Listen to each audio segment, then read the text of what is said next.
43 drivers, 200 laps, live from the New Hampshire International Speedway. The command is just ahead that it's Busch Series racing. You're watching NASCAR on TNT.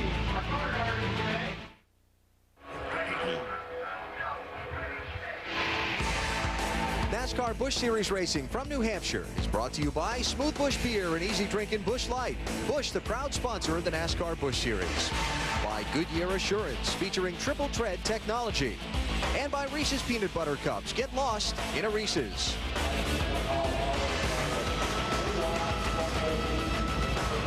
Flyover just a moment ago here at the New Hampshire International Speedway. Some very talented pilots in the air and some very talented drivers on the track. Today, for the first time, the Busch Series races with a green-white checkers rule. The purpose is to try and ensure a green flag finish. It's kind of like a racing overtime. If the race reaches the conclusion of its advertised distance under yellow, the field will be given 2 green flag laps to try and determine the winner. But if the caution comes out during those 2 laps, the race will end under yellow. Now, if that happens here today, here are the 3 guys that will explain it all to you, along with the first 200 laps. Alan Bestwick, Wally Dallenbach, and Benny Parsons. Bill, thanks. Getting set to go with an exciting NASCAR Busch Series race. And we talked about Martin Truex Jr., the championship leader for the NASCAR Busch Series. You heard his comments, BP. How has running back and forth to 2 garages and all the extra media attention affected his preparations for this race? That's really difficult to tell. You know, 2 weeks ago when Martin Truex Jr. left Chicagoland, life was simple. He had a 52-point lead in the NASCAR Busch Series. All he had to do was focus and win his first series championship. But last Sunday, the world turned upside down for Dale Earnhardt Jr., and that brought Martin Truex Jr. into the mix because he is going to drive the Budweiser car tomorrow, one of the best-known cars in the NASCAR Nextel Cup. And you're right, focus is what he really needs in this car, the 8 car, because after all, his job starting the year was winning the Busch Series championship. Is his focus going to be lost today? We don't know. Wally, I heard all kinds of different strategies walking through the garage this morning, when people are going to stop and how they're going to try and use their pit strategy to get to the front of this field. I don't think they know. 43 teams, 43 different strategies. And like I said, they don't know. They're going to have to see what everybody else is doing around them. Some guys are going to stop. First yellow comes out around 25 laps. They're going to get fuel. There's all different things going on, but you have to see how this race plays out. Track position is so important at this racetrack. It's hard to pass here. And that's why the track position is so important. This is a tough place to get around. It really is. But, you know, the last couple of years since they repaved the racetrack, it looks to me like passing was a little bit easier than it had been before. I'm looking forward to a good race today. And, you know, just thinking on what you were talking about, this pit when you pit and how much fuel to the end. And you got to have enough fuel for a potential green-white checkered finish today, too. All right, getting set to go here in New Hampshire. All we need are those 4 famous words, trackside. Ladies and gentlemen, again, direct your attention to the start-finish line. Here to give the command to start engines for the Siemens 200 is our Grand Marshal, Candace Eastman. Drivers, start your engines.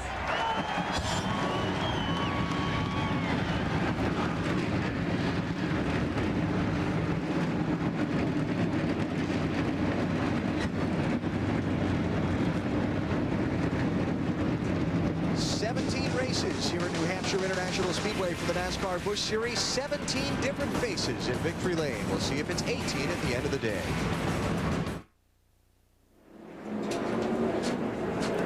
Campers and motorhomes have been arriving here at New Hampshire International Speedway since about a week ago, all coming in for a weekend of NASCAR racing this weekend.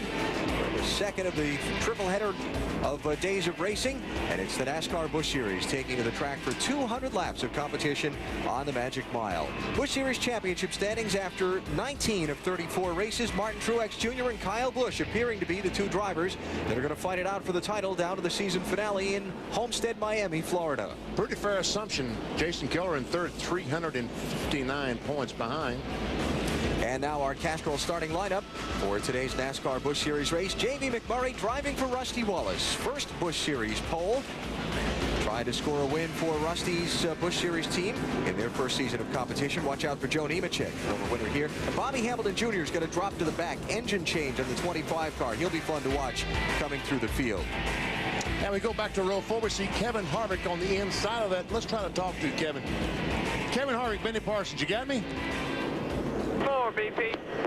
All right, you haven't been on the racetrack since qualifying. Rain washed out your final practice. Any concerns about that, Kevin?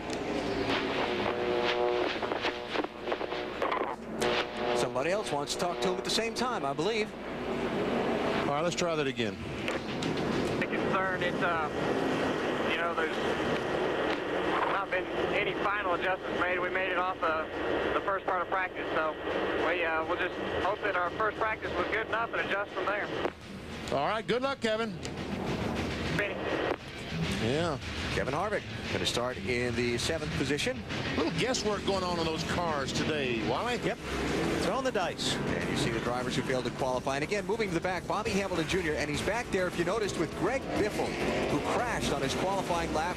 Got in on a past champions provisional, so it'll be fun to watch Hamilton Jr. and Biffle coming from the back, because I don't think they're going to be there very long.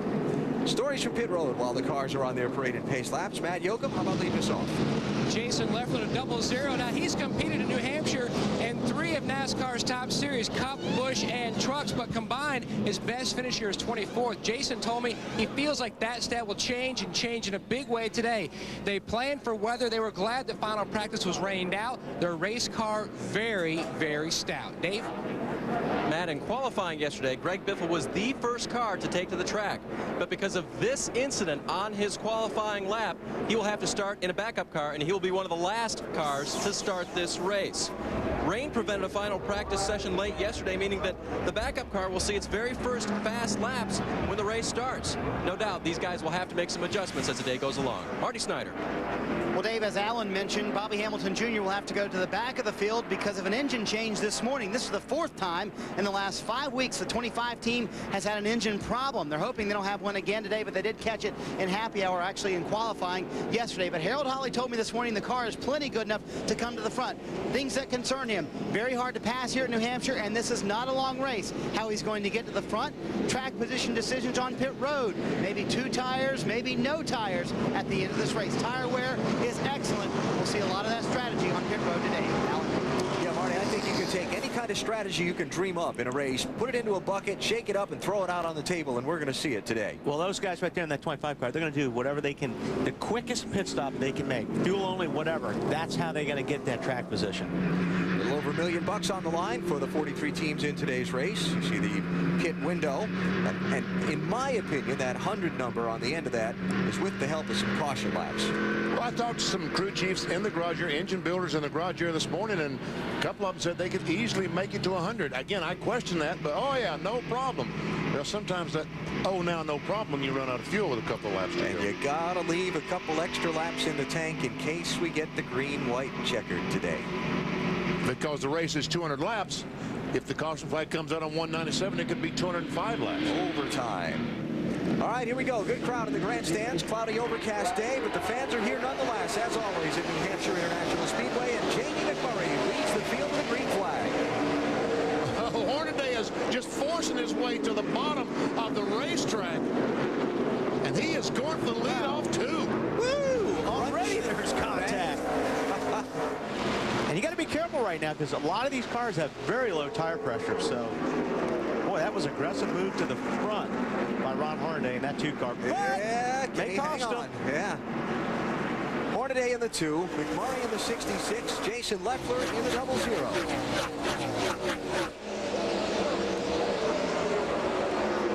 Jamie's going to get, he doesn't want to get hung up out there.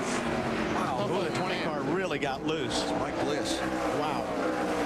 Now see the bright orange car is Paul Menard, his first race in the DEI NASCAR Busch Series car. Tony Gibson, the crew chief on that car. And all these cars, these guys think they're on ice right now. It's going to take about 10 laps, 12 laps to get these pressures built up where the cars feel a little bit more stable. Is it all tire pressures, or we saw at the beginning of practice earlier too when we were watching the Nextel Cup practice, the first few laps guys ran, the cars were really slippery. Guys talked about this track being hard to get a hold of until you get some heat in the tires. It's definitely slick anyway, but when you drop those pressures, what trouble. Matt Komenluck. When you drop the pressures, it's even worse. No caution yet. Kovaluk, a driver from the NASCAR Busch North Series, similar cars to the Busch Series that tour around the New England, New York area. Very successful driver in that campaign. Not had a successful start to today's race, and we remain under green. Casey Mears making it 3 wide there in the 1 car. See Kobieluk trying to get on the outside off the 46 car by Ashton Lewis and just simply got a little bit too high. Got up in that. Saved it that one time. Yeah, the car was going straight there one time. Dave?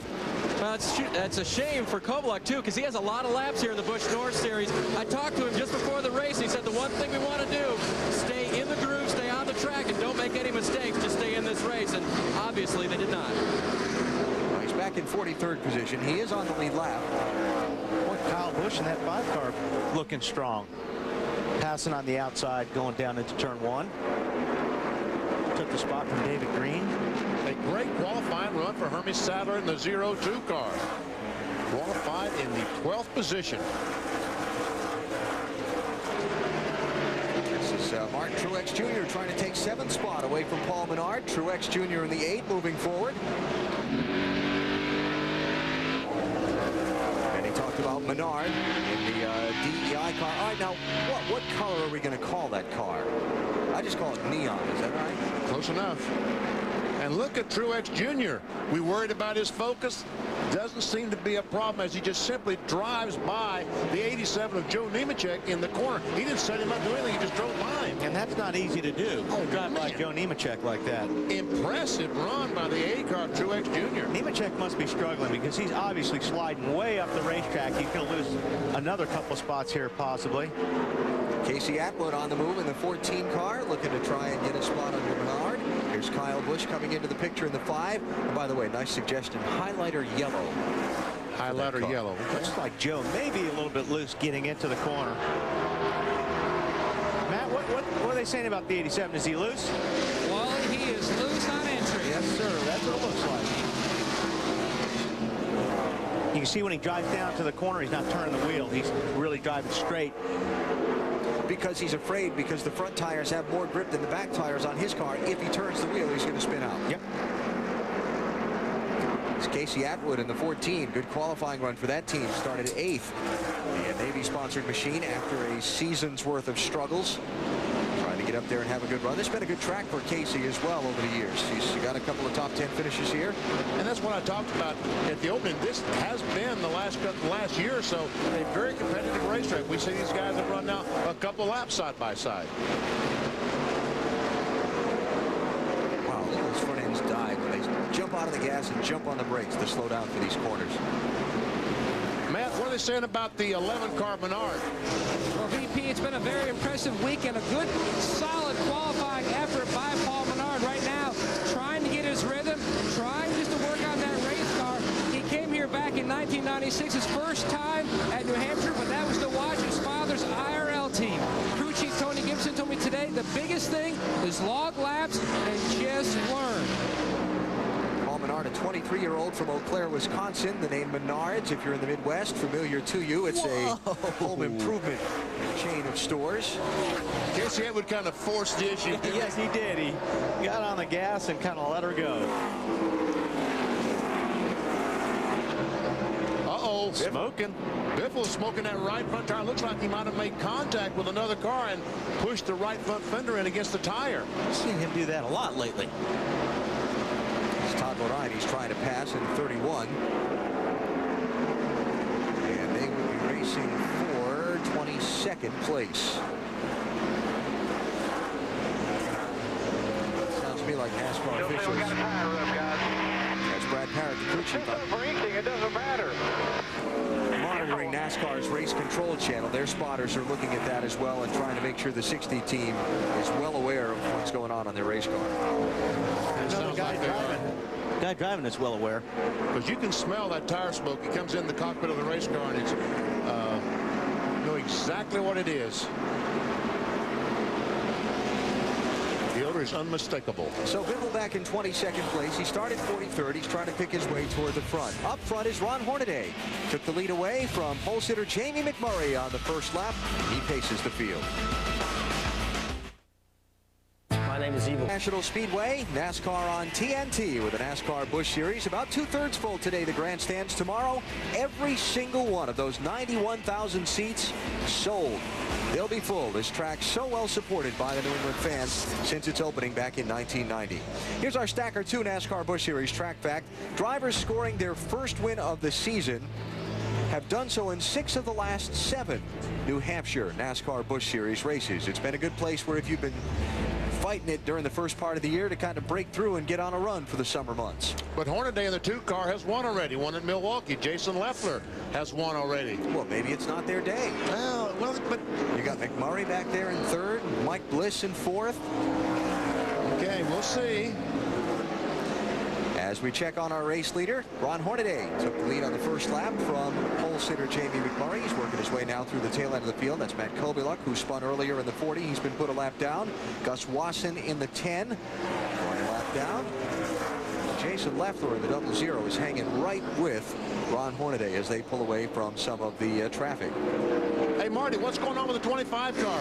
All Bobby Hamilton Jr. said on the radio, I think it's a rocker arm. I went to Harold Holly. They're on 7 cylinders. It's their 2nd engine of the weekend. And again, the 4th time in 5 weeks they've had engine problems. That is unbelievable.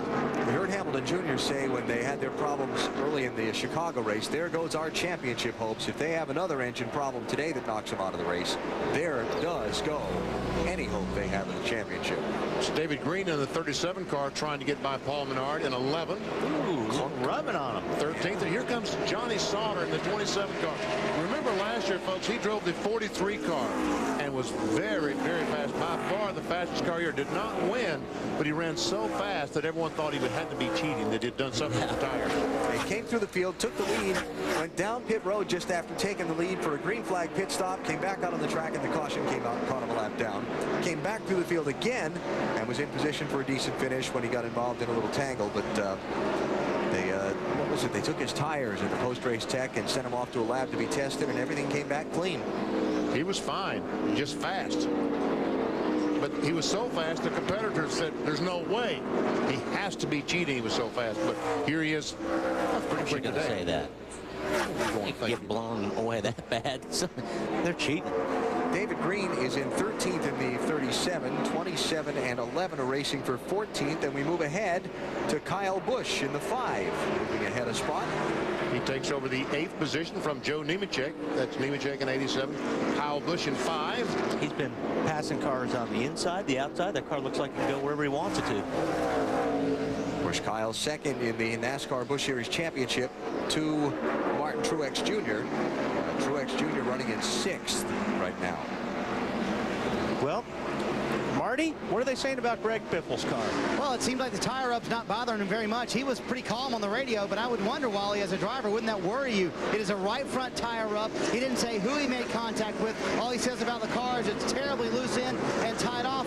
Brad Parrott asked him about it, the crew chief. He said, don't worry about it. We're not coming down pit road. The tire up's not that bad. It only happens when he goes into the corner and it's subsiding the longer they run. Yeah, when you get in the corner, I don't know, it's happening all the way through the corner on that deal, but you don't really worry about it, Maury, unless it's affecting the way your car's handling. The last thing a driver wants to do is give up that track position. You come down the pits, you change tires, and you're going to be a couple laps down. But like I said, he's done that before. He had that problem in Chicago. This is a problem, a little different sort there. Yeah. He broke the water hose up in Chicago going down to turn 1, and you and I talked about it. Could not happen at a worse spot. But Biffle really and truly does a pretty decent job keeping the car under control. Obviously hit the wall, but he could have been much worse than that. And unfortunately for Greg, that 32nd place finish in Chicago dropped him from 3rd to 6th in the championship standings. Remember, he is one of the drivers trying to run both the full Busch Series and Nextel Cup Series schedule. It's not too bad here at New Hampshire this weekend. Both divisions are in the same place. Next weekend, well, it's going to be a little tougher because the Busch Series is in Colorado Springs and the Nextel Cup Series is in Pocono in Pennsylvania. A long airplane ride apart. Yeah, it's a little bit of a commute there. Ron Hornaday is out in front. Championship leader Martin Truex you're riding with there. He's in 6th place. TV Guide raves. Its caution flag has just come out. Jimmy Kitchens is spun down in turn 1. He must have a right rear tire flat. Yes, it is. Because I saw him up in 3 and 4 very slow, and he goes down in 1 and spins out. Dave? Yeah, that's what they told him as soon as they got down there and did that spin. He said definitely right rear, guys. And you'll see that as he comes into camera view here. That right rear gone, BP. Okay, now here comes the strategy plays. Okay. Yes. Now we'll see some guys fueling only, doing all kinds of different things on pit road. We are 30 laps into the race when the caution comes out. We'll check the replay, and then we'll check the pit stops.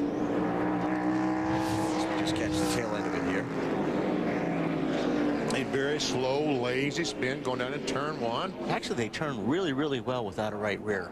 Yeah. He did, didn't he? Yeah. Would that be the indication of loose? Yes. That's loose in right there. And no contact with the outside retaining wall, so he drove it away. What's the old saying? If you can drive it in, it doesn't count against your resume. All right. Pit road is open. Let's see what kind of strategy is going to play out. You're nodding yes. You know of that phrase? Yes. All right, here they come. First few, first three, first four stay out. No, first three stay out. Fourth place, Jamie McMurray is that yellow car who's the first one to come in. See if they threw the Kevin Harvick is in, loose in the middle, guys. Doesn't want the front to be any tighter. They're going to go down the left front 1 pound. They're going to take the track bar down as well. Marty? Well, Dave, fourth place Jamie McMurray will make drastic changes on this car. They're going to pull a rubber out of the left rear, a rubber out of the right front, trying to loosen the car up. It is loose in. They'll put a little wedge in, trying to help that out a little bit. Jamie said, I think the right front is loose. Long time on this pit stop. He'll lose a lot of track position. Matt?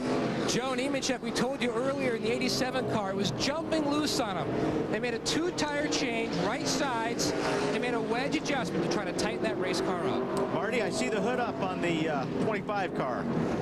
Yeah, Wally, they were just going to make sure it wasn't a plug wire, and I've got to check and see if it was indeed a plug wire, but they were going to make sure that a plug wire had not come loose. That would make the car go to 7 cylinders. Again, Bobby Hamilton Jr. said he thought it was a rocker arm, which is a piece inside the engine, but we'll have to check for the plug wire here. They're trying to get all the fuel in. Now they're going to make a chassis adjustment. They're trying to help them out, trying to hurry. That's right, BP, to beat that pace car out. And he did. Kevin LePage barely beats the pace car out as well. So Ron Hornaday does not pit, holds on to the lead. We'll reset the strategy for you when we come back to New Hampshire. Martin Truex Jr., the NASCAR Busch Series championship leader, who is leaving pit road. He did not pit a second time by choice. He pitted by force. Marty? Yeah, Alan, they were make a fuel-only stop, and they tried to make it a little too quickly. They took the fuel can 1 stall away, but you can't take any equipment out of your pit box. It actually fell in Bobby Hamilton Jr.'s pit stall, but still he had to come back in and serve the penalty. But Kevin, Bono, and Mannion, the crew chief, said, listen, you've got a good car. Be patient. We've lost a little track position, but we'll be fine. Well, we got a whole pile of different strategies that have been employed here, but all these guys at the front of the line, they didn't pit. Green flag. First one in the line that did pit that I can see is Joe Nemechek in the 11th spot. Did the 5-car Kurt Busch not pit? No, he did not. Kyle Busch. He did not. So Hornaday, Leffler, Bliss, Atwood, Busch, Keller, Mears, Compton, Kane, and Paul Wolf. 10 cars did not pit under that caution. And what was Ron Hornaday's crew thinking by choosing not to pit? Dave, what do you think? What's up? Let's find out. We'll ask Butch Hood. Butch, why stay out now? Do you think you can pass cars later? Yeah, we only get 2 tires per position here, and we can go a lot further on fuel. Tires really don't fall off much here, so we might have messed up there, but he felt like the car was pretty good, so we'll stay out there and see what happens. Hard to give up the lead, isn't it? Yeah, it is. It's hard to be the first one on pit road, guys. All right, well, like we said, take all the different strategies that could be played out today, and we'll see them all in the course of the race, and we'll know about lap 200, which one's going to be the one that works. Well, and he's out front. That's where you want to be in these races anymore, because you're in clean air. You're not having to worry about dirty air around other cars. So I think that's probably a good decision. Now, Martin Truex Jr.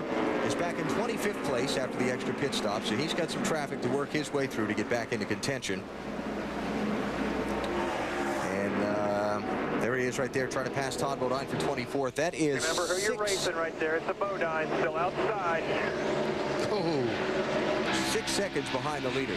I think they fixed the 25 car. He couldn't run down the straightaway on 7 cylinders. I know who could tell us. One Marty Snyder. Marty? Yeah, BP, there's flames on the side of that car and a fire in that young man's belly. He has 8 cylinders back. The plug wire was off. They found it, put it back on. The car's in good shape now. All right. We'll watch the two of them try and work their way up through. This is Casey Kane in the 38 and Paul Wolf in the 6 car. Wolf from Milford, New York, former NASCAR Busch North Series driver. And Paul don't spin out the 38 car. The 6 car is owned by Tommy Baldwin, and the 38 car drives his NASCAR Nextel Cup car. So Casey Kane. Yes. Kenseth, the 17 car going by Paul Wolf, and here comes Nemechek. Nemechek got a couple of tires on his pit stop. I want to double check whether he got 2 or 4. And we saw Kevin Harvick and heard the report on his pit stop. It was 2 for Nemechek. And so here's some of the guys trying to pick their way back up through who did stop earlier. Now, you're a driver, you're in the car here, and you're trying to figure out, you got these guys in front of you who didn't stop. Are you trying to figure out who did what, or are you getting some help from them with that? I think what you're asking your crew, because if somebody just goes blowing by you want to know if they're on tires and they took more tires than you did or whatever. So your team and your spotter is helping you out right here, letting you know who's on what and who took what on that last stop. I tell you what, that 66 car, Jamie McMurray, really gets in the corner very well as any car I've seen. Now, he doesn't seem to come off as good as some of these other cars, but he really drives her down the corner well. Remember, that's Rusty Wallace's car, that 66. Billy Parker had been driving that earlier in the season. They put McMurray in it to try and get the team sorted out, get him some results for the sponsor with a more experienced driver. Seems to be working. McMurray running right now in 16th place. Ron Hornaday is out in front. Lap 41 of 200 is complete from New Hampshire. You're watching NASCAR on TNT. Saturday, in the shadows of New York City, Robbie Knievel, a true American daredevil, jumps the former USS Intrepid. Saturday at 8 on TNT. And don't miss the TNT original movie Evel Knievel right after the jump on TNT. And here at New Hampshire International Speedway, Ron Hornaday continues to lead. Today's Siemens 200 for the NASCAR Busch Series. Just about a quarter of the way into the race. He's up by 0.3 of a second on Jason Leffler, with pit strategy having shuffled the field. We talk about Robbie Knievel. Robbie is in the booth here with Wally and Benny and I. Wally, you had a chance to take Robbie around the racetrack this morning. Yeah, I did. That was fun. And it's funny, you got to hang out a little bit, meet some guys.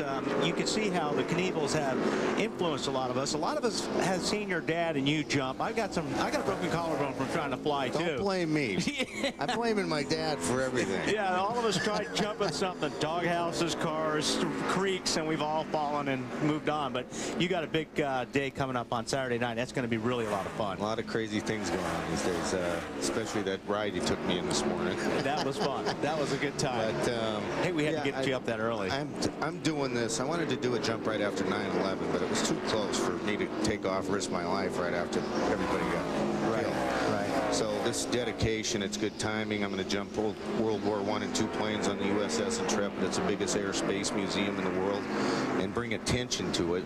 And I'm doing it and dedicating it to the troops, the families of the fallen heroes, and the World War I and II vets, everybody. So it's going to be for all the police families, fire department, paramedics, everybody in New York. I did my first show there at 8 years old in Madison Square Garden. I haven't been back since, so I'm really looking forward to it. Well, a great dedication. A risky way to dedicate, but I'll tell you what, I'm going to be there all week watching you guys set everything up. I'm looking forward to it. I think it's going to be really cool. I've been flying around the country promoting this deal, and at the race next weekend at the Poconos, Evel Knievel, me, and live.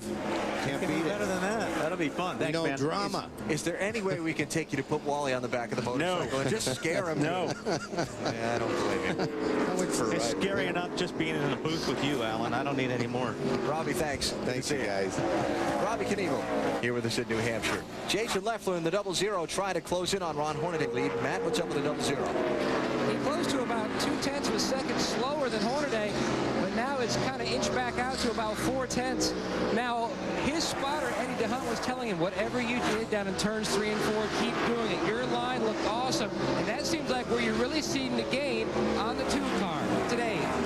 Matt, the 2 car right now has been very, very quiet. Ron's car is just a little bit loose. They talked about perhaps making an air pressure adjustment on the first stop, but keep this in mind. If we happen to go green, white, checkered, as was mentioned at the beginning of this show, Ron ran the Truck Series, and when he started in the top 3 with his green, white, checker, 70% of those times he won.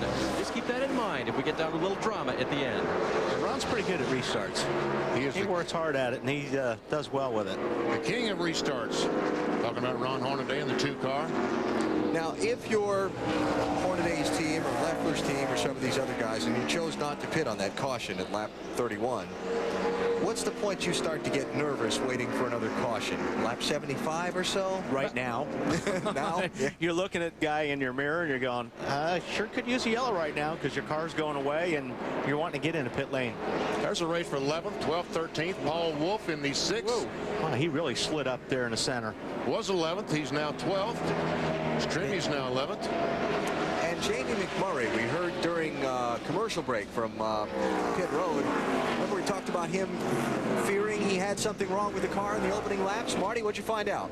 Alan, that's pretty impressive. He could diagnose that the right front tire was loose on Jamie McMurray's car. When he came down pit road, 2 lug nuts were loose. I think, BP, you were mighty impressed by that he could diagnose that on the fly while driving and still hang on to that race car. You know, after a pit stop, it's something that you would suspect of happening, but, you know, starting the race, you would think that never think about the tires being loose. New team loose. Well, that may not be fair to say either, but it happened. And McMurray is trying to make up the lost ground.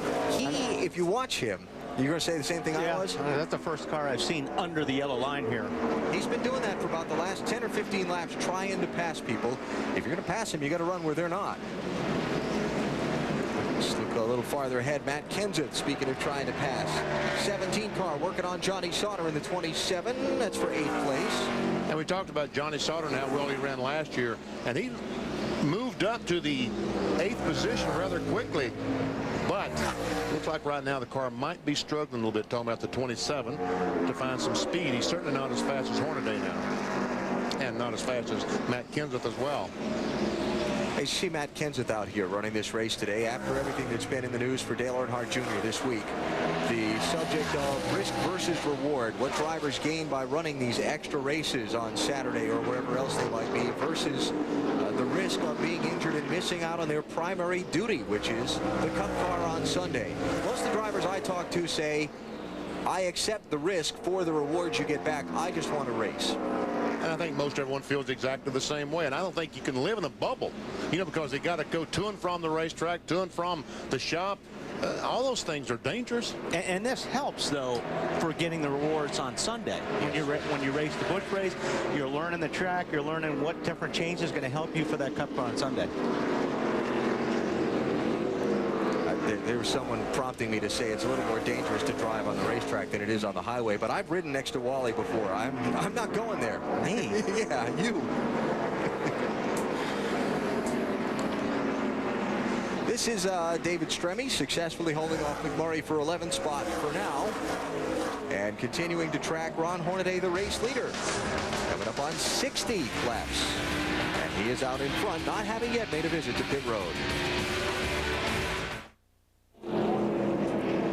Back at New Hampshire International Speedway, just as the caution comes out for a second time in today's race.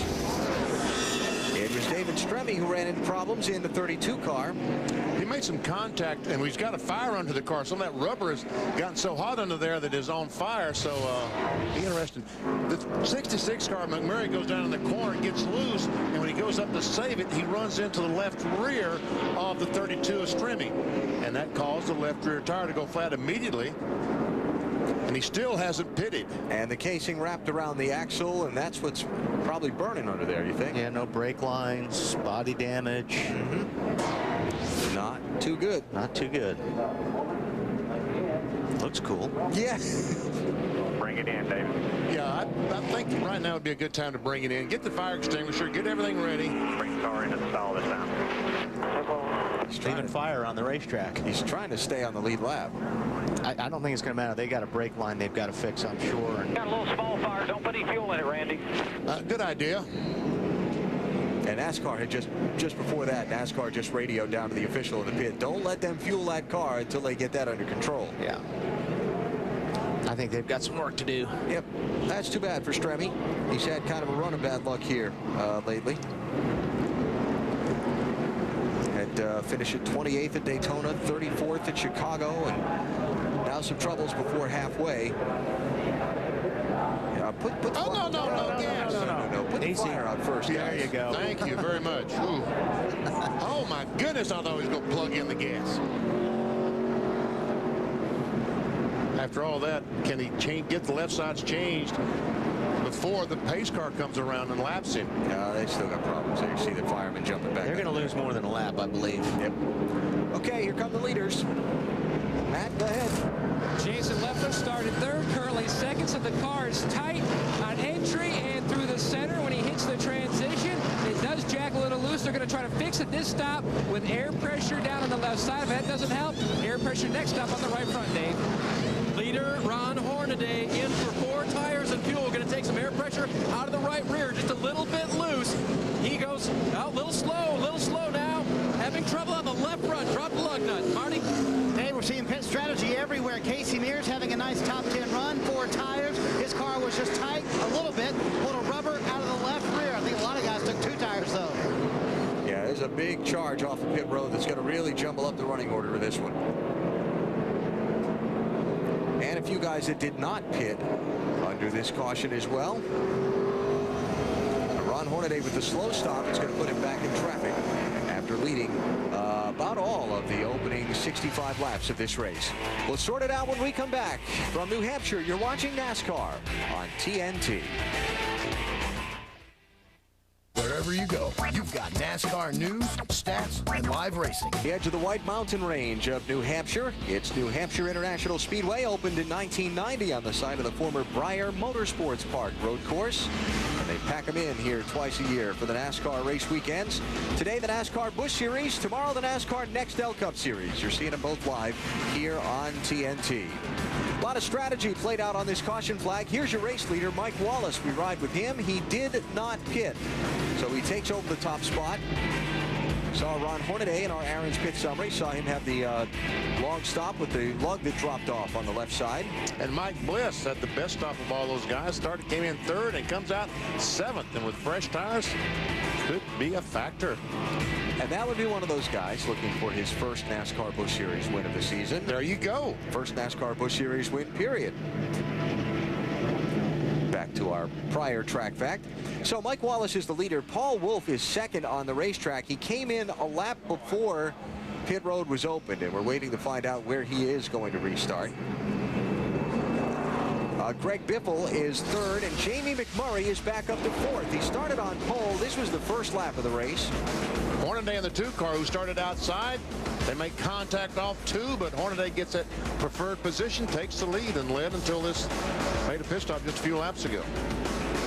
And you see, got a little bit sideways, getting in the corner, got in the back of David Scremmy. Unfortunately, when they made contact there, it cut Scremmy's left rear. And when that tire came apart, I believe it probably took the brake line and body work and all that good stuff. What are they saying on the 66 there, Marty?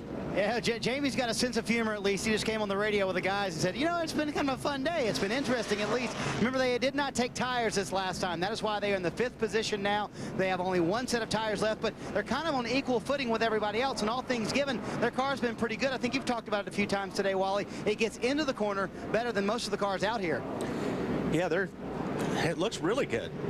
The problem is he's got to stop leaning on guys like that, because you see all the body damage on the right side. That's not going to help later on.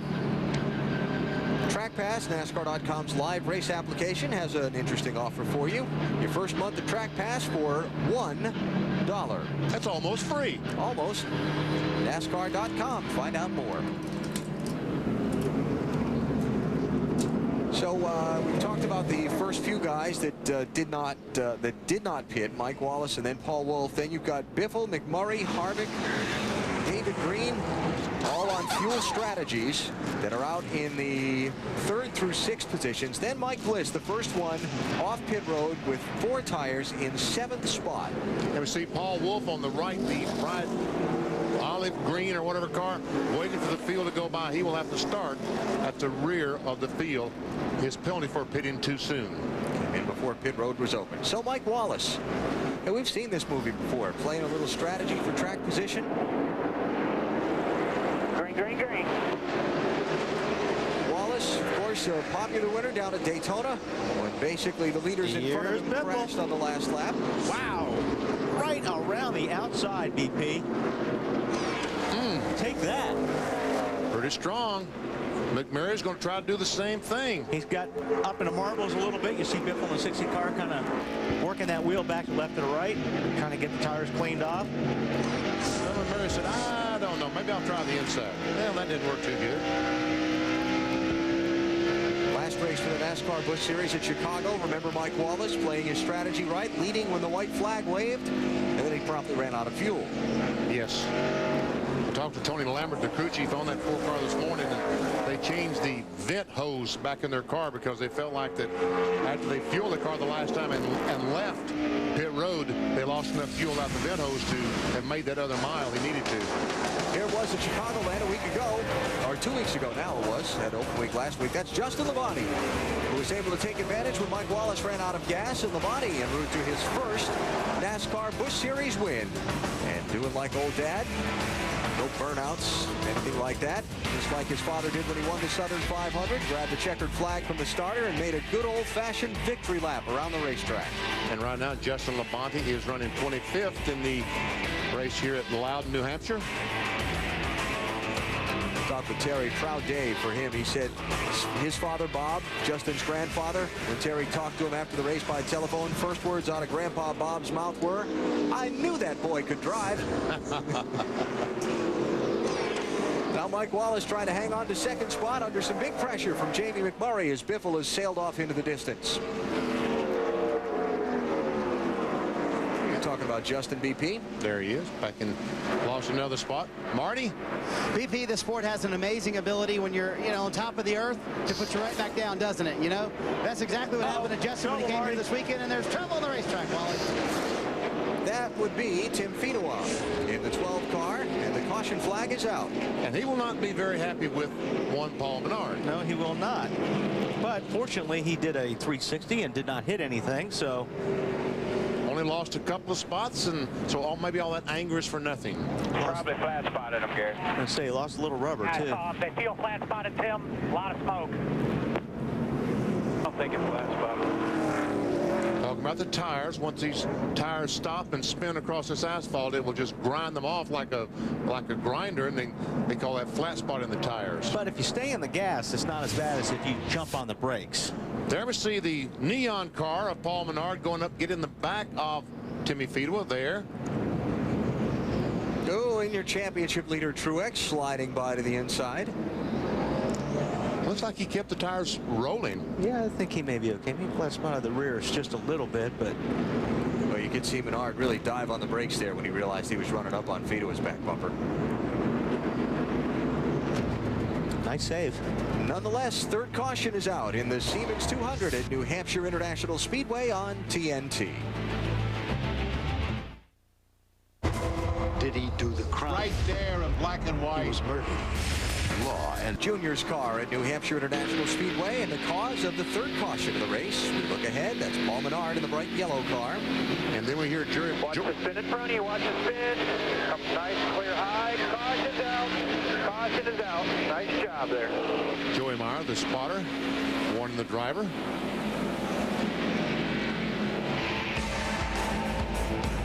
And NASCAR Busch Series racing from New Hampshire is brought to you by Exxon and Mobil retailers, who wish all the drivers a great race today.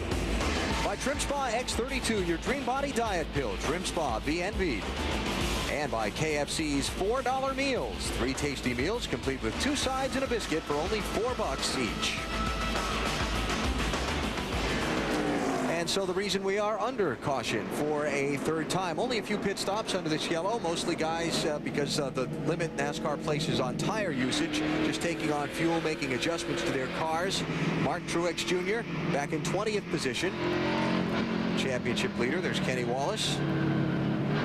Kenny's in 19th, just ahead of Truex, as we get set to come to the restart.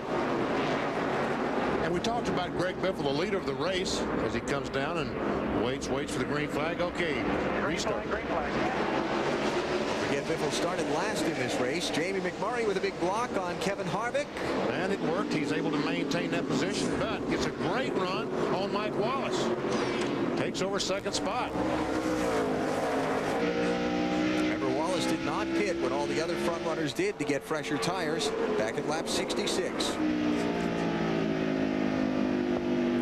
Kevin Harvick has had a pretty solid record here at New Hampshire, although he's a little bit star-crossed. He's finished second the last 2 times he's run here, and you might think, well, that's not all that bad. But he led 165 laps and 152 laps of 200 in each of those races. We see Jason Leffler in a double zero alongside Ron Hornaday. Hornaday had some problem down in 3 and 4, allowed Leffler to get alongside, but whatever the problem was, looks like Hornaday has it rectified, able to maintain that position. He fought him off. That 12th spot. He's got some ground to make up to catch up with Greg Biffle. Hornaday took tires on the last caution. Did not. And now he's in that trap we talked about. Will affect you instead of being out in that clean air. Up ahead, 3rd place, Kevin Harvick now working on Mike Wallace for 3rd place.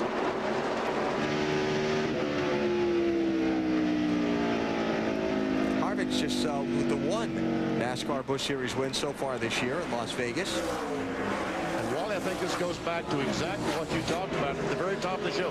Track position. It's so difficult to pass. We've seen cars pass, but it's not the easiest thing in the world to do. Yeah. Get up there and use that pit stop to get your track position. And Jamie McMurray figured that one of his best opportunities to get by that 4-car Mike Wallace was on the restart, because he fought him a long time before that last yellow and couldn't get by him. And that's why I wanted to put the big block on Harvick, was to make sure Harvick didn't mess up his plans to make that pass. Can he get him this time? He's gonna try. Dove in there pretty deep, yes. And you saw Mike Wallace's car veer to the right. That was a spotter saying inside, inside. Because I think Mike Wallace started in his normal line, and the spotter said, whoop, a car's on the inside, so he steered away from Kevin Harvick. Defending winner of the race, David Green, there in the 37 car. He outdueled Harvick for this race victory at New Hampshire a year ago. David using that flatter part, that inside lane of the racetrack, to see if he can get a run on Mike Wallace. Better be careful that 5-car, because Kyle Busch looking on the outside. He's made a lot of passes today on that outside. He's following him there. Bottom up there. And this all going on from 4th, 5th, 6th, 7th. And 8th place on back. One of those guys slips now, he's going to lose 7 or 8 spots. Kyle Busch going to try the outside of David Green. That car is working good on the outside. Awfully impressive. We'll see if Mike Bliss can follow him through. Nope. On board with Jason Keller in the 22. He's got lane on him. Yeah, he did get him. I talked to Mike's crew chief Steve Addington this morning. I said, so what kind of strategy are we going to see from you today? He said, I have no idea. He said, we're just going to have to see how our car's handling. Kyle Busch in the 5-car making a little bit of contact with Mike Wallace in the 4. Down on the inside now. 4th place. And through. Fast car. 19 years old, Kyle Busch, driving for Hendrick Motorsports, as Mike Bliss now goes around Mike Wallace and picks up the 5th position. Coming up on halfway today here at New Hampshire International Speedway. Greg Biffle started last. He's leading. Your championship leader, Martin Truex, is back in 17th.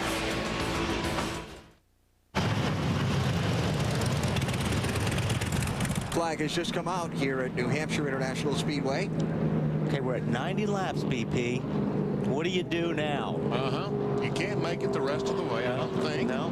So you probably, yeah, I mean, but you may not get another caution for a long time. Do you stop now, change 4 tires, and just fuel only?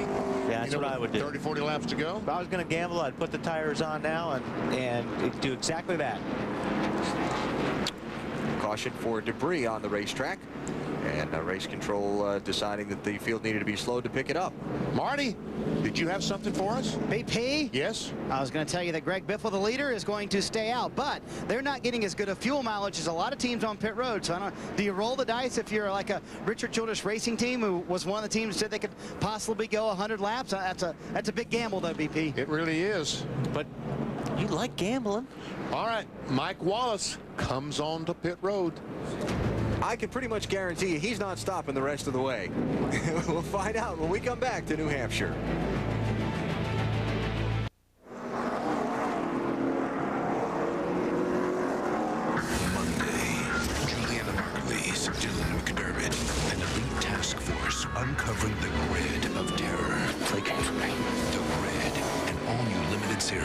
See it Mondays at 9, only on TNT. I wonder if that's going to be as good as Law and Order. It is, I'm in. Like that kind of thing, huh? Oh, yes. All right, we're half a lap from the restart here in New Hampshire. We'll come to the restart at lap 94 with Greg Biffle leading. Very few of the leaders pitted under this last caution, but a couple of cars came in and topped off the fuel. Mike Wallace, Ashton Lewis, Kenny Wallace. And Kenny Wallace came back in, even jacked up the left side to get every drop of fuel he could in that car. So he obviously is going to try to go the rest of the way.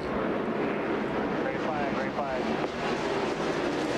Greg Biffle, the leader, takes the field back through the gears. Jamie McMurray second, Kevin Harvick third, Kyle Busch fourth, and Mike Bliss fifth, followed by David Green, Jason Keller, Casey Atwood, Ron Hornaday. Hang on there. And Casey Mears. I don't know if the 21 car missed a shift or if he lost an ignition box or something, because it looked like he was going to make a run on the 60-60, went down in turn one, and all of a sudden the car slowed. The 5 of Kyle Busch was able to get by, but now he looks like he's up to speed.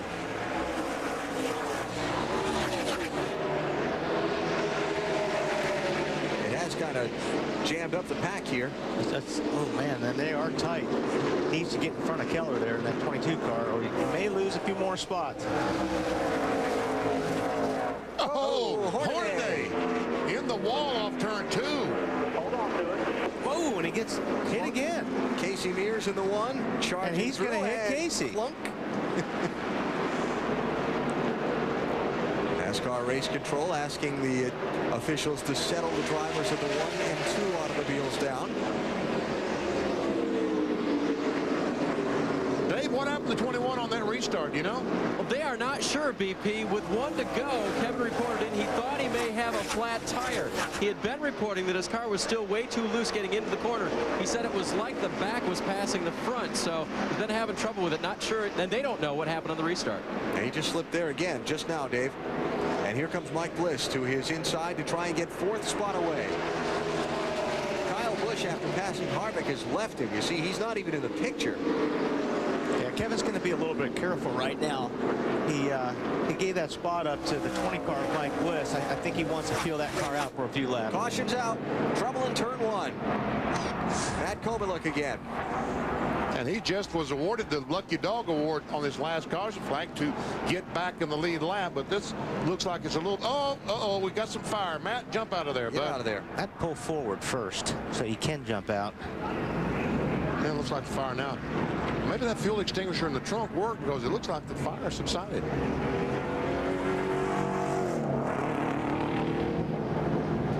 He's away from the wall enough. He can get out.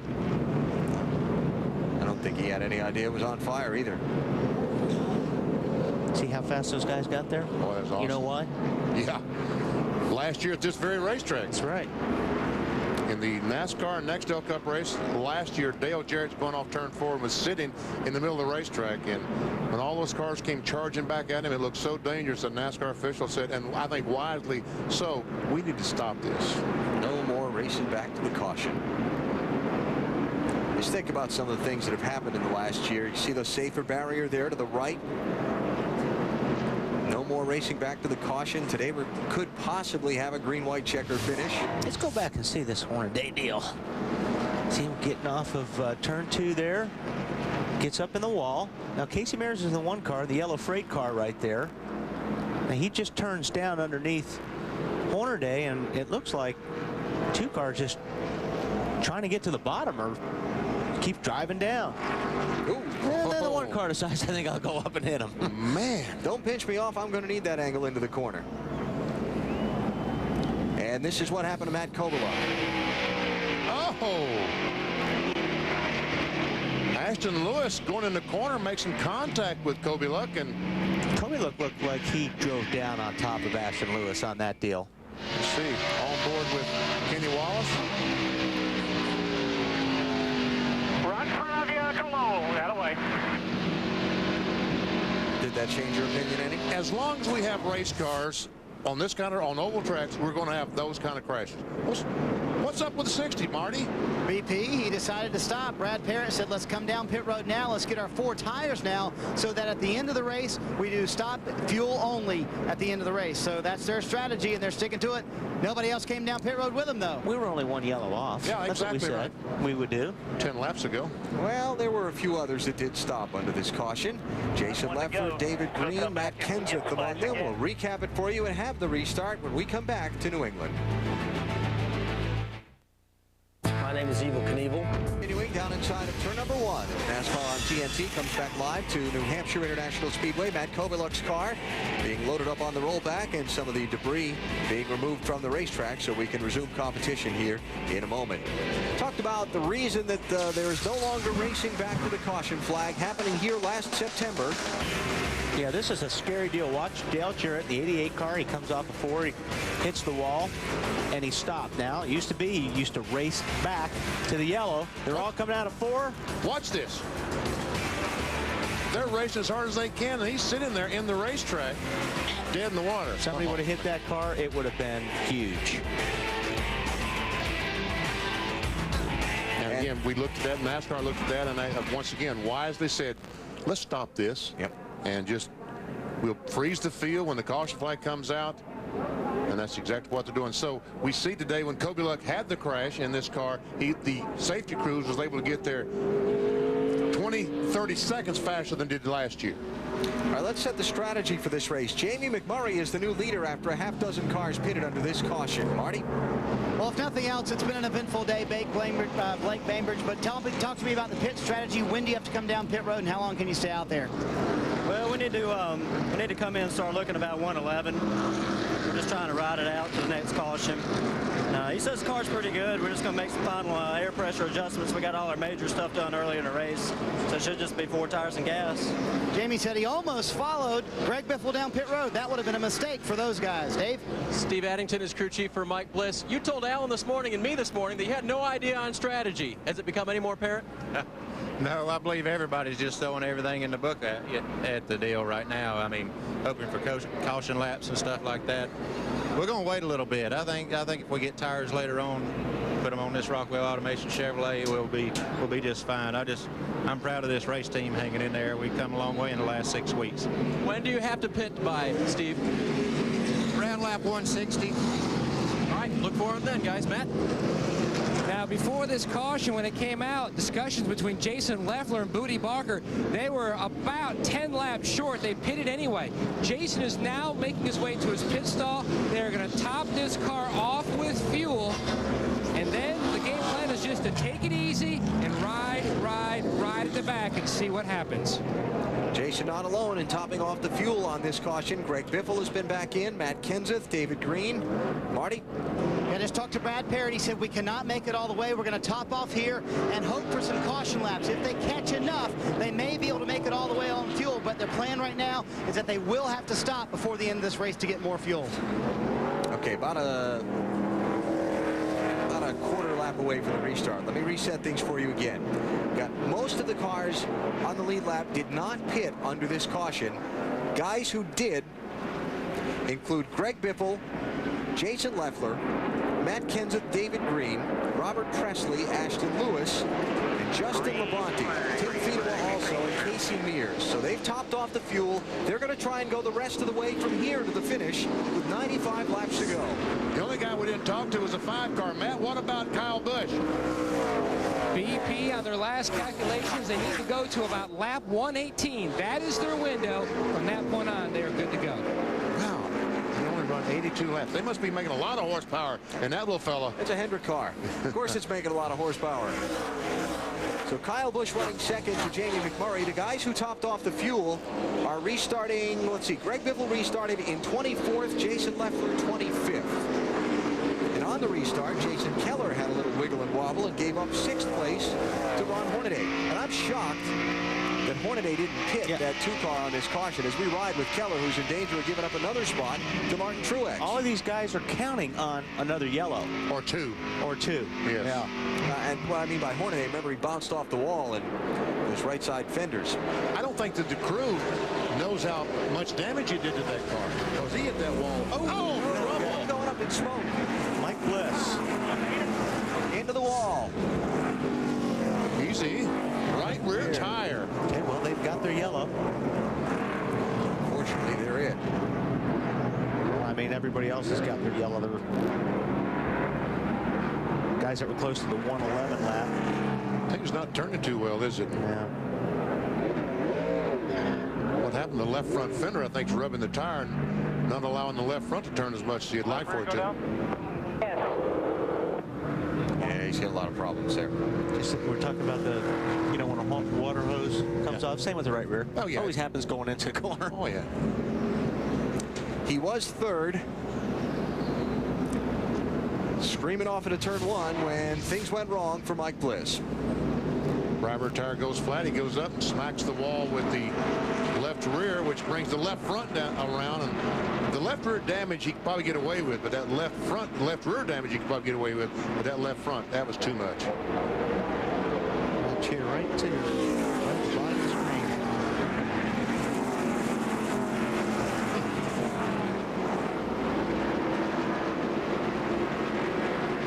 Boy, that just can't be a good feeling. Going off into the corner and having that thing start to snap around. Yeah, going into the corner backwards is not a good feeling. Dave?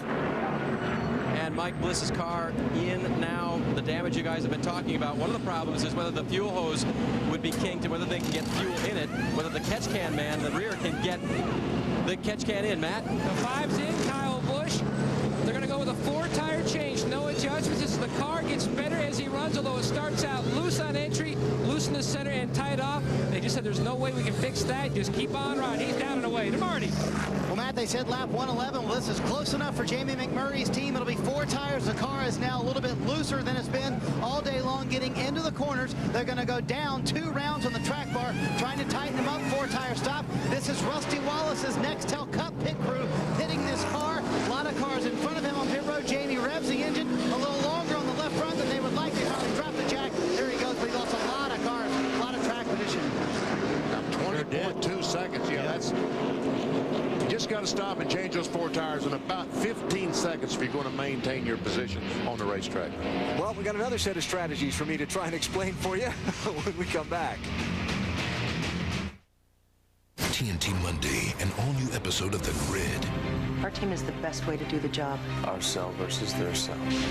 Who gave you the assignment? New Hampshire International Speedway and NASCAR on TNT with some more twists of plot for you in today's race. We saw something on that last caution flag that caught Benny's eye. Greg Biffle is running in 4th spot. He sees the trouble. He starts to slow down, and that's the right front tire that he's sliding, isn't it, Wally? Yeah, he smoked that right front pretty good.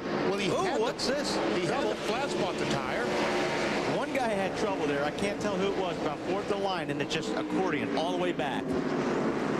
That was Kevin LePage in the 72 car that Biffle's able to get by, and he comes up on the back of the 23. I think it was Steve Grissom in 24, Wally. I don't know if he missed a shift or what, but you could see everybody react behind him. And a big old jam. Okay, a couple things here. You better hurry. Here we go. Martin Truex, championship leader, pitted on that last caution, called back in again. Marty, what happened? Alan, they had left one lug nut loose on the left front. They had to come back. You get the lug nut. They had just gotten back up to 7th from the last time they had to come down pit road to serve a penalty. Now they got to go back through the field again. Yeah, he's back in 29th now. A lot of guys pitted on that last caution. The group that stopped on the caution before did not, like Greg Biffle, Matt Kenseth, David Green, so on.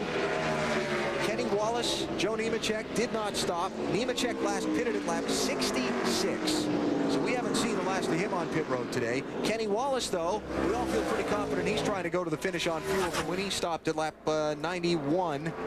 Yeah, they jacked the car up to put fuel in it, so they pretty much are going the rest of the way. And you would think that Greg Biffle, with the speed that we've seen in that 60 car previously today, he's not up there challenging for the lead. My question, is he feeling maybe a flat spot in that right front tire and taking it easy on that tire? Here are some of the guys who pitted. Kyle Busch coming through in the 5. There's Bobby Hamilton Jr. in the 25. Jason Leffler. He stopped at 104 and topped off the fuel. Came back in again at 109 and topped off the fuel there on that last caution.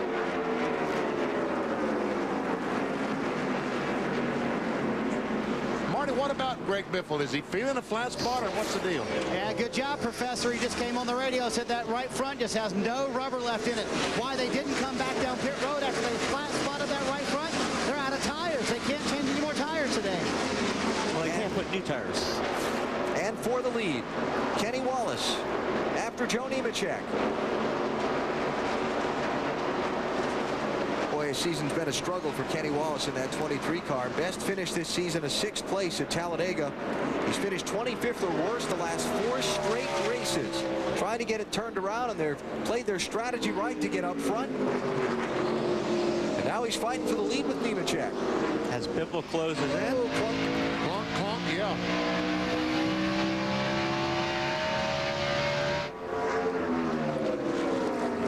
Biffle may just get both of them. As I say, Kenny just can't finish the pass.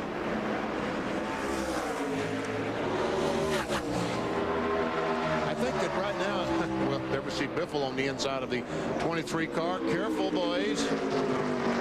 I think the 23 car is faster than the 87 if, you know, they're on opposite ends of the racetrack, but being fast and passing is 2 different things.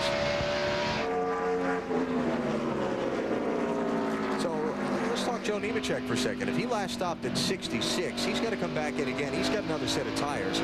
They're obviously going to try and make the late run through the pack on fresh tires play. Be great if he does it under yellow. But this, I mean, Nemechek has lost. If he comes in now, he can't make his way back to all these cars that are going to stay on the racetrack. Matt, looks like 87 guys might have made a mistake. What are they thinking? Well, let's check in with Brian Petty. So many times, Brian, you've rolled the dice and come up with a victory. How about today? It'd be nice to finish up here at Nemco with a win, but to see. I mean, that's the only car that got left. He said he should have probably followed him in the pits, but didn't, so it's no big deal. We can go to like 165 on gas, so it's no big deal. The way the cautions have been falling, see what happens. Now, this is your last race together with Joe. You guys have so much history, so many good times and bad times. Some of your thoughts as you go here with your final race with Joe. I mean, it's family. You know, we're still best friends when the deal's all said and done. Thanksgiving and Christmas will still be the same. It's just time for a change. I mean, Chip Ganassi and Andy Graves give me a heck of an opportunity down there to run their Busch operation. That was trouble. David Green got turned around in traffic, and Stanton Barrett, who caught the wall in the 91, and the caution flag is out. That's what Joe needed. That's tough for Stanton. Now he's got 80 laps to try to work his way back to, but you know that when we go back and show a replay of the 37 car, and hopefully we have that, you're going to see just how fighting your way back through the traffic, how difficult it is. He was in a mess of cars. What, 10 or 15 cars down there? David Green, defending winner of this race in the 37. If we take a look at what happened, he's racing Steve Grissom there in the 24. Leffler's 00 right behind him, and look at all this group of cars right behind. Some contact there between the 00 and the 37. And look at all these cars. Wow. Did you see Jason Keller make it through there? And Casey Kane somehow got in the side of Stanton Barrett, the 91, and kind of forced Barrett up in the outside retaining wall. He somehow made it. Watch the 22. Red and white car going to come through here. Bullseye, bullseye, bullseye. Yo, that was close. Stanton. Casey Kane had to go high, but Stanton was a little bit higher. Oh, this will be a good view. See how close this is. Buddy, a lot of these guys are holding us up. You get to them, drive on. Stay up. You feel that? Come on, come on. That was close. You're good. You're good. Awesome job, JK. Keith Barnwell talking to Jason Keller from the spotter stand. I got a feel for Stanton. The stuntman Stan here says he spent the last 2.5 months not in the movie sets, but just trying to get this race team going. He's changed some personnel, trying to find sponsorship, additional funding, and that kind of thing. He came out here this weekend, and now he's got a wrecked race car.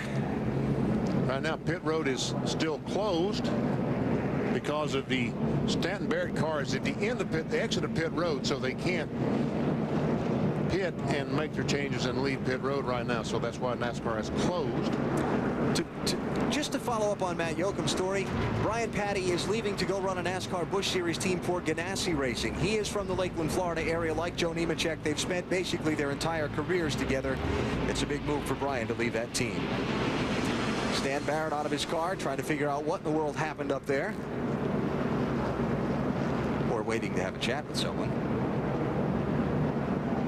Yeah, that's probably the wisest thing you can do is just take a ride, cool off, figure it out, watch the replays. Then you can go chat about it. David Green gets spun around. Caution is out for the 7th time here at New Hampshire International Speedway with 78 laps to go. Wherever you go, you've got NASCAR news, stats, and live racing on your phone or online with exclusive content on AOL. National Speedway, NASCAR on TNT. Joe Nemechek, the leader, is on pit road along with about a dozen other cars. That's Nemechek in the red hooded machine coming at you left of the screen, leaving after his service. Casey Kane, the dark car, following Nemechek down pit road. Now the trick is, where will that 87 restart with his fresh tires and 74 laps to go? Marty, sum up with Greg Biffle. Well, Alan, you should hear the impassioned plea from Greg Biffle trying to get an extra set of actually left side tires. The left front is what is flat spotted. That's what they're worried about. The rule is that you cannot have an extra set of tires. Flat spot tires belong to the team, basically, so you have to leave it on there, and they're out of tires to take. So if they take tires, it's a 1-lap penalty, but he's begging for a set of tires saying, I'm going to wreck. That's what's going to happen. This tire's going to go flat, I'm going to wreck, and then there's going to be a caution, and I'm going to be in trouble. So he's begging for a set of tires. I don't think he's going to get it, but I think they are still going to come down pit road and put on at least left side tires on Greg Biffle's car, and he will give up second spot to do that. And you mean do it on the green flag? And do it on the green flag. Exactly right, BP. Yeah, let me just clarify the rule. In the NASCAR Busch Series, to help save money, NASCAR limits the number of tires teams can change under the caution flag. Today, they're only allowed to change tires twice under the yellow, and that's twice per position. So left front can be changed twice under the yellow. Biffle can come down pit road and take that fresh tire under the green if he wants to, but he'll pay the penalty competition-wise. Because they'll lap him while he's on pit road. They'll easily make a lap while he does that. Would you do it? If you had a flat spotted left side tire, would you I think if you really knew it was flat spot, yep. And then if the yellow comes out, you're the lucky dog, and you may be back in it. Marty? Well, also, I think if you feel like you're in danger, and I think Greg honestly does. I mean, just hearing his voice on the radio, he's very honest. You know, I think this car eventually will wreck. What they're going to do is try and take the green flag on pit road and cross the start-finish line then and take it under the first lap that they go back to green. That's the plan as of right now, but now they're putting up the signboard, so maybe he's going to stick it out. I guess he is. Yeah, you have to take the green on the racetrack. So he would have to take the green like he did and then come on pit road next time by. So the restart with 73 laps to go. New leaders Kenny Wallace. And Joe Nemechek is back in 20th place after giving up the lead for his tires. Let's see if Greg Biffle comes to pit road here. No, he's not coming to pit road. Yeah, see, I didn't think he would either. Because you know, I mean, come on, you wouldn't come on pit road. It just depends on how bad the tire was. If the car's really vibrating, you think the tire's going to blow, you better get your butt in pit road and get the tire changed, because it will blow. And yes, they've installed safer barriers here, but you still hit hard, and you also destroy a race car. But on the other hand, you're gonna politic and complain, and please give me a set of tires. I stand by my statement. Your competitive nature would win out, and if you were in Greg Biffle's spot, you'd be doing just what he's doing. You'd be staying on the racetrack. Marty? I thought the Democratic National Convention didn't start until tomorrow in Boston, but you did a pretty good job politicking, Brad, for that extra left set of tires. Well, you know, NASCAR's got rules, and we got to go by them. And you know, it's a safety issue, but also advantage tires. And you know, we do what the rules say. We commend NASCAR for putting the rule book out. We're doing the best job we can. The bad thing about it is I don't think I can make it on gas, and I got to do anything I can to get the tires and gas at the same time. But the Charter Communication team's doing awesome, and it's these guys in the white suit I love to death because they're awesome. And the white suit guys would be the NASCAR officials. Matt? The guy, Marty, with clear track out front. Your car, Chris Rice and Kenny Wallace, can you make it on fuel, though you last pitted lap 93?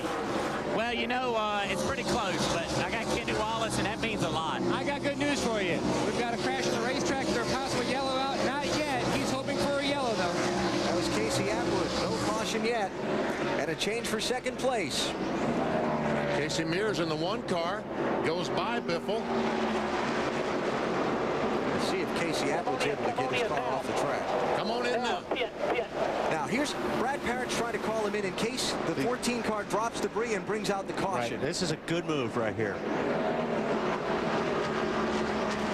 They're watching the 14 car limp around the racetrack. He's on pit road now, so if the caution comes out, that's a legal green flag stop, and he can take his tires and go. But Casey Atwood is still moving down the backstretch. Marty. Oh, the pit strategy, BP. They're going to put left side tires only for Greg Biffle right now. They're going to pull that left front off, the one they've been worried about the entire time. Get him out as soon as they can. Biffle hits it as hard as he can. Heads back out on the racetrack. No caution.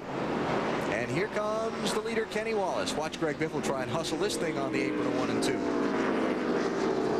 He's got to stay below that yellow line until he gets around there. All right, now. I still think it was a good call. I mean, if yellow comes out, he's the lucky dog. He's got fresh tires on. He may be able to pass Kenny Wallace, get back on the lead lap. Okay, so Greg Biffle is back in 27th place, and he's going to be the first and actually only car 1 lap down. Meanwhile, Casey Atwood. Dave? Yeah, and it ruins the top 10, Alan. He was running pretty good. Kind of like it was at Milwaukee. He had a great day there until an early wreck. So, Casey Atwood, they're changing right side tires, trying to get that right front damage so they can send him out and pick up some points. That's too bad for Casey. Okay, we were talking Kenny Wallace, weren't we, Matt Yoakum? We were, AB, and talking to Chris Rice. You didn't get the caution you thought might come out. Can you make it the distance without stopping again? Well, it's tough to hear you, but I think you said, can we make it? Well, with God, we can. You know, we got Kenny Wallace stacked 2 teams, done a good job. We had a rough day yesterday. We qualified 35th, brakes locking up, everything happening, but, you know, I think we can make it. We get another couple of cautions, I think we can make it. You know, if we get a top 5, that's great. We get a win, that'd be great for Bill Davis Racing, but we've been struggling. I counted at least 2 I thinks in there, BP. Yeah, exactly. And I think there's going to be in trouble. And check this out. Here comes Timmy Fedewa. Yikes. In that 12 car. Watch him drive under Biffle and just kind of go by him and kind of move his shoulder past him as he goes by. Casey Mears was using up Biffle, too, on that last deal, trying to get by him. They were banging on each other all the way down the straightaway. Well, here's, and we still got a lot of mixing up for position here. This is Kenseth in 4th in the 17. Kyle Busch in 5th in the 5. Bobby Hamilton Jr. trying to take that from him in the 25. I tell you what, that 60 car did not like those left sides, Wally, for some reason. Yeah, at this point, he's having a hard time. It looks like he's loose getting off the corner a couple times there, getting off of turn 4. Hey, just a quick thought on the thing with Casey Mears trying to get by. He's watching Kenny Wallace sail off the distance while the lap car of Biffle's between himself and the leader. Absolutely. I mean, I'm not saying he did anything wrong. He's just not wanting to get hung up behind a guy that's a lap down. 62 laps to go. Who's got fuel to the finish? Tires. How will the fresher tires back in the pack play out in the final laps? Stick around. A different color yellow is at the front at New Hampshire International Speedway. As we come back live on TNT, it is Casey Mears in James Finch's yellow transportation sponsored machine that just took the lead away from Kenny Wallace. Boy, like you said, Alan, yellow just went by like that. I mean, caught the 23 car of Kenny Wallace and passed him, no problem. Looks like Kenny slipped back a little bit. BP's probably feeling it now.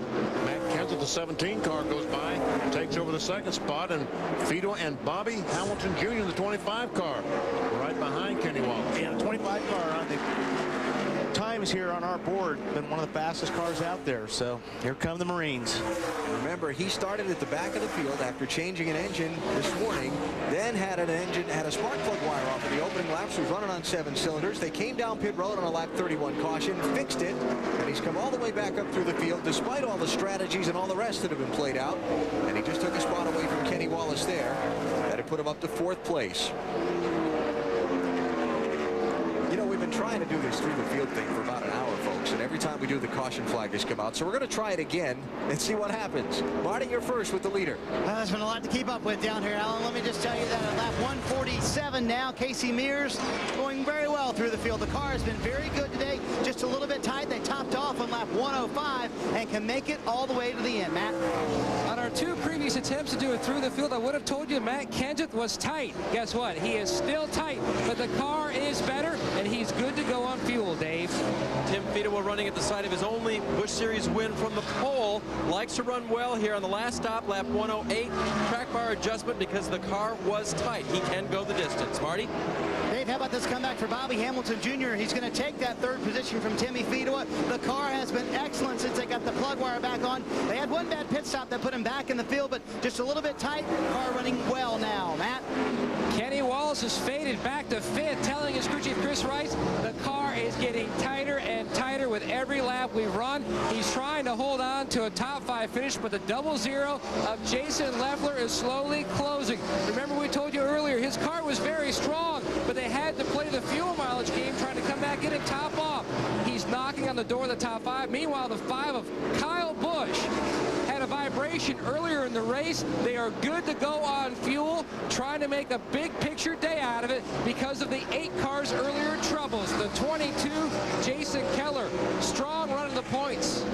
Hang on there, Matty. Here's a challenge for the lead. It's Matt Kenseth in 17, working on Casey Mears in the 1. And Kenseth the last couple laps has been about a 1/4 of a second faster than Casey Mears in the 1. Watch this. He just drives under him. Almost gets by. Not so fast. Matt Kenseth started today 21st. He pitted at lap 99. And again, let's see, do I have him after 99? I don't have him after 99. So he's trying to get to the finish on fuel from there. Let me double check the notes here. Catching and passing, 2 different things, BP. He caught that car of Casey Mears real quick, but... And watch how much lower he runs on the racetrack than Casey Mears. Off turn 4 especially, he goes down almost to the yellow line. Talking about the 17 of Matt Kenseth. Yeah, it was lap 99 when he last pitted, so he's trying to run 101 laps on fuel.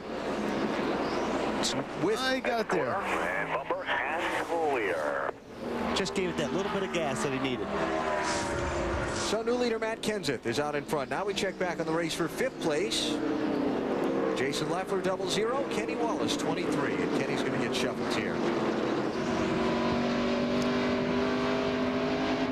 Oh, what was that that flew off? No, something flew off. Jason Keller goes by in the 22, and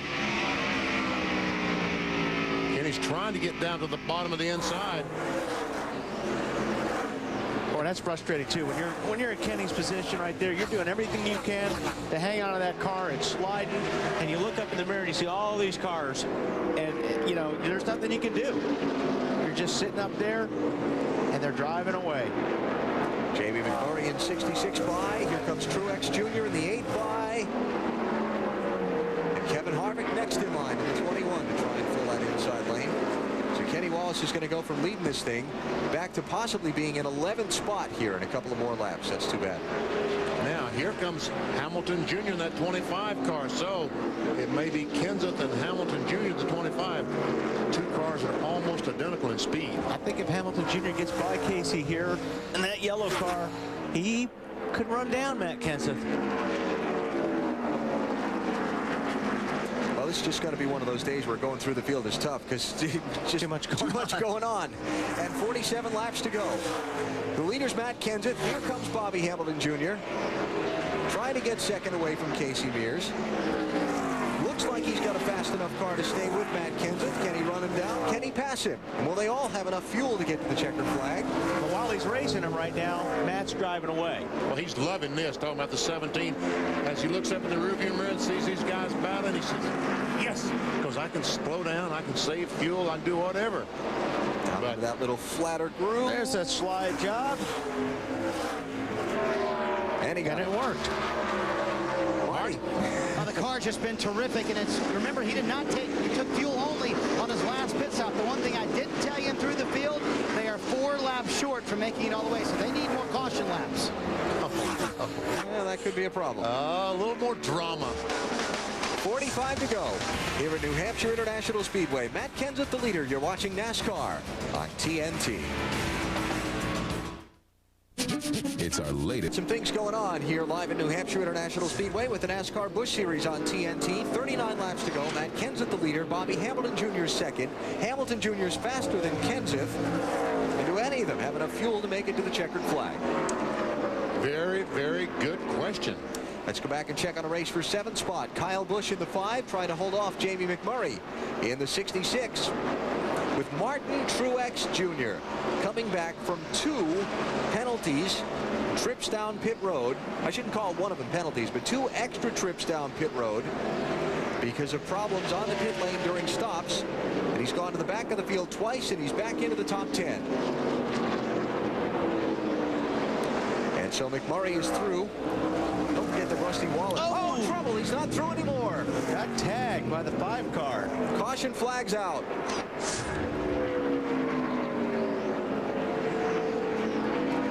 A race for 7th place gone bad for Jamie McMurray. What happened there?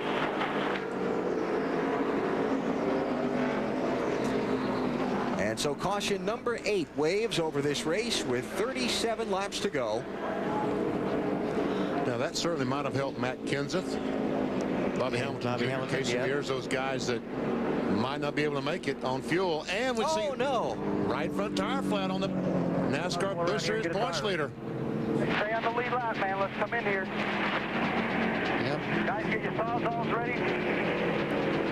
When that tire comes apart, it's going to do some damage. And it's coming apart.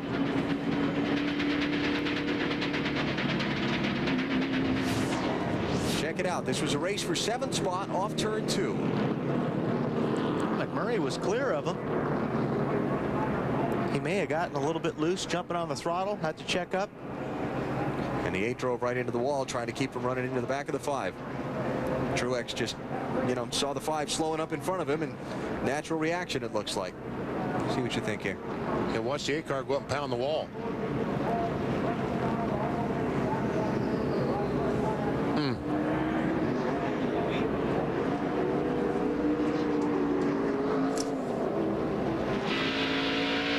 With Mark Truex.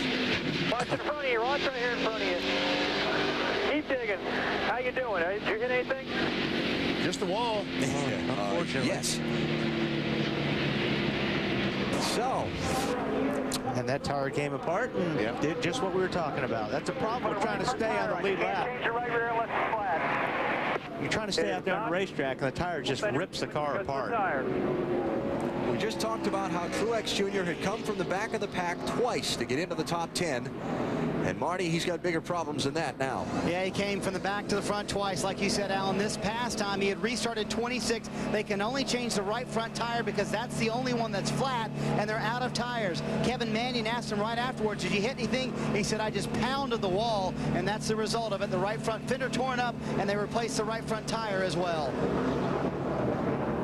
Jamie McMurray on pit road just ahead of Truex, you see.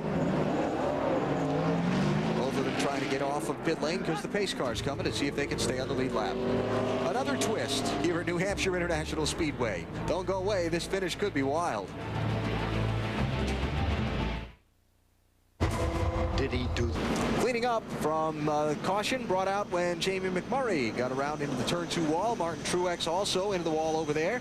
You see they've got the jet blowers out on track to try and clean up some of the rubber marbles and things in the upper lane. So we'll have a couple of more laps of yellow. And folks, there is something missing. The 25 car. He's not behind Matt Kenseth in 2nd place. Made a pit stop. And it's going to put him all the way back to 20th place. You see the car in 2nd place, the purple car there, that's Tim Fedewa. We're going to give the nod in his direction for our Just for Men rejuvenating moment of the race. This was back at lap 78. He gets a little tap from behind by Paul Menard in the 11 car. Around he goes, but luckily no one hit him. He gassed it, goes goes on, and now he's in second spot with just 32 laps to go. His pit crew brought him in for a stop at lap 104. He hasn't been in again since. The track position he's put to good use. And Tim Fedewa, with a temporary crew chief, Dave, is up in second place. Well, that's right. Gary Coxwell had taken a position with Richard Childress. That didn't work out. You're back here. Your car's pretty good. Aren't you glad you're back? Well, I'm having a lot of fun. We started out and we were terrible. We stopped a lot of times early on in the race. Wedge out and track bar up about a mile and a rubber in and air out. And then worked out well for us to get some track position there about lap 100. And we might get passed by a couple more cars, but I think we'll have a good finish out of all this when it's done. Gary's been doing this a long time and got Fedewa where he needs him to be. Marty? From second to 20th, Harold Holley, why did you have to make Bobby Hamilton Jr. come down pit road? Well, we were going to be about 2 laps short, even with these caution laps right here. And I mean, we'd have gambled on a little over 22 gallons. We might have been able to make it. But, you know, as flat as the track is here, it's just a big chance to take. As much as this team's been through and everything else, we need a solid finish. I mean, we need to win big time, but we got to finish too. So I chose a conservative way to go. That may not win the race, but we'll finish. Matt? And Lance McGrew, first off, what did Kyle say to you about the radio concerning the incident? Well, he said he was just trying to do the old Earnhardt crossover move on him, and he got under him, and he got back, turned underneath him, and it's like the 66 got out by the wall and got tight and had to check up, and he said I just couldn't get off of him. Your car was starting to fade a little bit there. His tires worn out, or just this set not working well with the car? Just this set, I put on a set of scuffs, and it's just not liking them for some reason, so we're just trying to hang on. I hate it for those guys. Big picture day here in the 5 camp. After pit stops, Jamie McMurray is 23rd. Martin Truex Jr. is 25th on the lead lap. And Kyle Busch is running 5th. So you see, as they run, Kyle Busch would become the new NASCAR Busch Series championship leader at the end of the day. But we got 30 laps to go, and anything can happen. Of note, Greg Biffle in the 60 was not the first car lap down when the caution came out, so he did not get the lucky dog pass. Somebody had been overtaken by the leader, David Green. He got the free pass. As a matter of fact, Greg Biffle was on pit road when the caution flag came out, but he was able to go down pit road and save one of his laps. He should be 2 down, but he was able to save one of them. And so Matt Kenseth, Tim Fedewa, Jason Leffler, Jason Keller, and Kyle Busch are the top 5. Bobby Hamilton Jr. restarted 20th with the 30 laps to go. And we go on board with Jason Keller as he tries to deal with the lap traffic.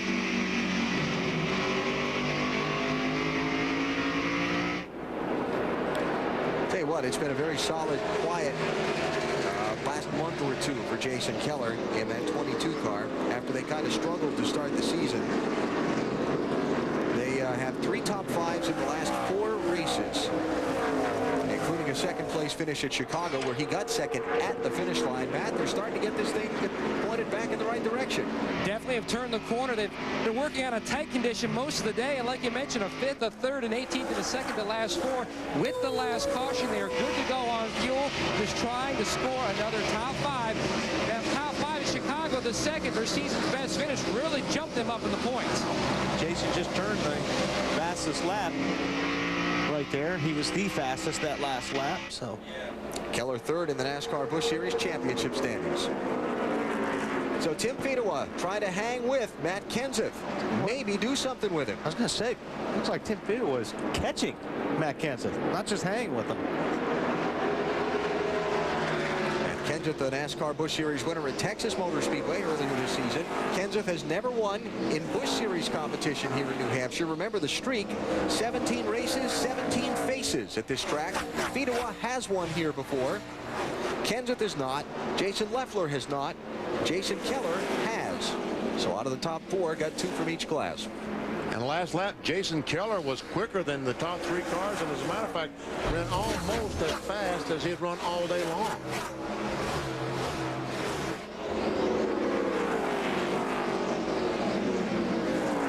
Leffler, 0-0. Trying to work on Fedewa for second. And not able to do anything with him there. Got one more green flag break to get in before the finish, so let's do that now. And we'll come back and see what happens. Matt Kenseth, the leader of the Siemens 200 at New Hampshire. Speedway. Caution is out for the 9th time. Joe Nemechek got in trouble down in turn 1. Took a piece of Casey Mears and Greg Biffle along with him. Looks like he got in there a little too hot. BP, he was trying to keep the car off of Stacy Comp. Is that? Yes, Stacy. And then all of a sudden he just, boy, he did everything he could to stay off him. He spins around. The one car decides to go high. Biffle decides to go with him. And both cars hit Joe Nemechek. Paul Wolf was able to squeeze between Nemechek and the wall, not hit him. Joe's car wasn't tore up until that. Gets into him a little bit. Casey Mears is going to gas it, try to squeeze through, and wrong place, wrong time. Or wrong place, right time.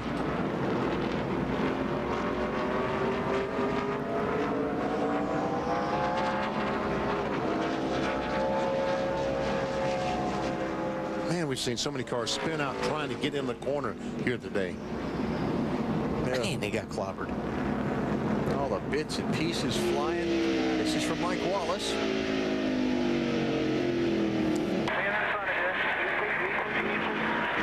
Good boy, good boy, good boy. Mike did the right thing. He went low. Sit, roll over. Good boy. Did you get a treat when the race is over, too? Nemechek in, getting damage repaired on his car. Greg Biffle is in also, and he's being held by NASCAR officials. They took more tires than they are allowed to take, and that's going to cost him some laps. There is Biffle's car. They came in, the left front was flat. They changed all 4 tires. So that's 3 extra tires over the limit you're allowed to change under the caution. That's going to be a 3-lap penalty. 1 lap per tire. So that'll cost him. Biffle was 6th in the Busch Series Championship standings coming into today. Okay, 1 to go. So that'll give us a restart with 18 to go.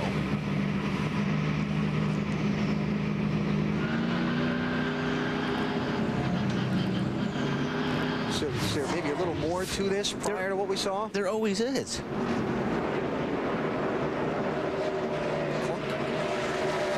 I don't know. Looked like Stacy got a little bit loose getting off of 4, and Joe just crossed underneath him. But Joe did everything he could right there to not spin out Stacy Compton. So yeah. All right, so after the damage repair, Joe Nemechek is back in 24th place. Casey Mears 25th. Check that the other way around. Casey 24th, Joe 25th. They will be the last 2 on the lead lap. And we'll get set to try this again. Bobby Hamilton Jr. only made his way back up to 14th so far. Remember, he pitted earlier because they were going to be short on fuel. Wanted to play it conservatively. Martin Truex Jr., the championship leaders, in 18th. Oh, no! Oh, no! Big mess on the restart. Jason Keller and Kyle Busch, the 4th and 5th place cars. Easy, guys, easy. That is unbelievable. And for the lead. The caution flag is out. Caution is out. Oh, my goodness. I mean, Jason Keller had was so good. Run, yep. And Kyle Busch was going to gain some points on Truex Jr. in the chase for the NASCAR Busch Series Championship. And Kyle was trying to anticipate the start and got it wrong. I hate it when that happens. I wasn't kidding earlier when I said don't go away because you never know what might happen in this thing. We weren't. Yeah. So the caution comes out now for the 10th time. Damage to the nose of the 5. I'm pretty sure Jason gassed it too to make sure he got a piece of Kyle when he was going by. Oh, that's just too bad. Let's see. That's all it was. Now, let me ask you this. If we see that same look again, you watch, see if Jason didn't have to jump on the brakes to keep from running over the 00 in front of him. He might have. Like the line bottled up in front, the leader maybe, you know. All right, well, let's take a look at the car in front of Jason. Well, maybe not. They were kind of rolling. It looks like all 3 of those cars are rolling about the same speed. Okay. Now, this may be a good shot. Oh, I love this shot. See, look at him accordion. Yeah, they did accordion a little bit. Jason jabbed the brakes a little bit, and Kyle didn't. Yeah. Well, this will be a good look. Oh, yeah. It gets better and better. Green flag, green flag. It looks different from there. Yeah. The end result is the same. Come on. It's really ugly from here. Green flag, green flag. Check it up in front of you. Come on. No caution, keep coming.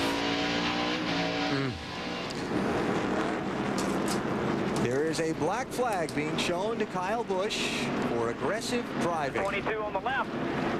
Well, you know, on board with Jason Keller, the engine never changed pitches. He didn't go accelerating and then back off. Right, exactly. So Jason Keller's crew goes to work. Probably Kyle Busch's crew goes to arguing. And we'll go to commercial and come back to New Hampshire in a minute.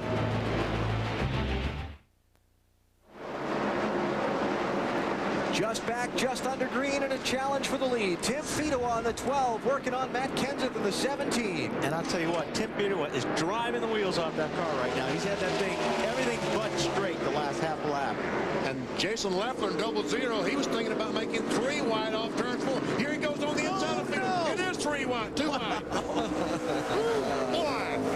13 laps to go. Kyle Busch has just rejoined the race, penalized a lap by NASCAR. He's in 25th place.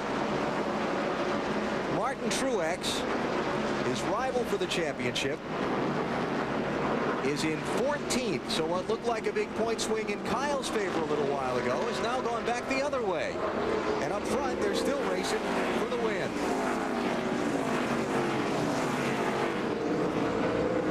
Casey Kane is in 4th spot, the black 38 car. Harvick in 5th and 21. It has been back to Harvick and Kane. We haven't really talked about Casey much at all today, have we? No. Except when he got that left rear quarter torn up a little bit early in the race.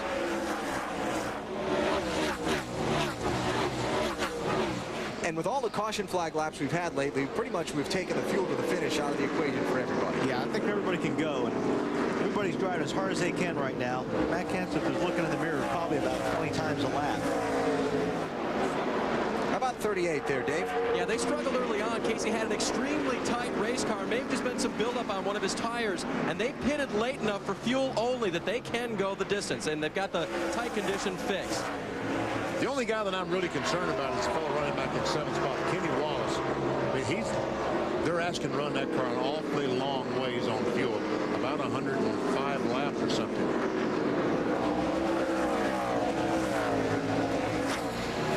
How about Kevin Harvick, another name we haven't talked a lot about today, Dave? And his guys have been saying as the others have fallen out in front of him, there's one more position. His car was a little bit loose when he pitted on lap 108. They made a track bar adjustment. It's still a little bit loose, but Kevin can drive it and maybe even pass Kane. Here he comes. Driving in deep. And they both drove it in pretty deep. Man, it looks like you're going to wreck when you look at that angle. Driving it deep as long as you get it stopped before you run into the other guy, right? Harvick is sliding that thing all over the place right now. When you see these cars go in the corner, that front bumper, front aerodynamic just almost slams the racetrack. That means they're really driving that thing in hard and slamming on the brakes. That's the race for 4th place. Up front, you see Fido are not able to keep the heat on Matt Kenseth for the lead. And coming from behind to try and join these two, remember Ron Hornaday? At the opening 41 laps of this race. Got into the wall, a little damage on the right side. Got it fixed, back through the traffic, and he's back up trying to get a top 5 finish. Now, did you say that Kenseth has never won the race here in New Hampshire? Not a NASCAR Busch Series race, no. Best finish 3rd. And how many? 17 races, 17 faces. This is race number 18. You're kidding. That's amazing. No one has been able to win here twice. And there are 7 drivers in the race today that are former winners here. I'll tell you, you got a feel for Tim Fido. Here's a guy, it's been a little over 4 years since he won a NASCAR Busch Series race. He was here in New Hampshire May 2000 when he got his last win, and he spent a chunk of that time not in a race car. Remember a year ago, before he picked up this ride, he was spotting for Bill Elliott for the Ray Evernham team. Said it really gave him a perspective, a different perspective on racing, watching the races unfold from atop the stand, listening to the crew chiefs and the driver interact. Here's a guy whose family, his whole background revolves around going fast and turning left. Grandfather, uncles, fathers, cousins, brothers. He's doing a good job now, driving that car hard. All the feed was out of the Michigan area, up around Lansing, Detroit.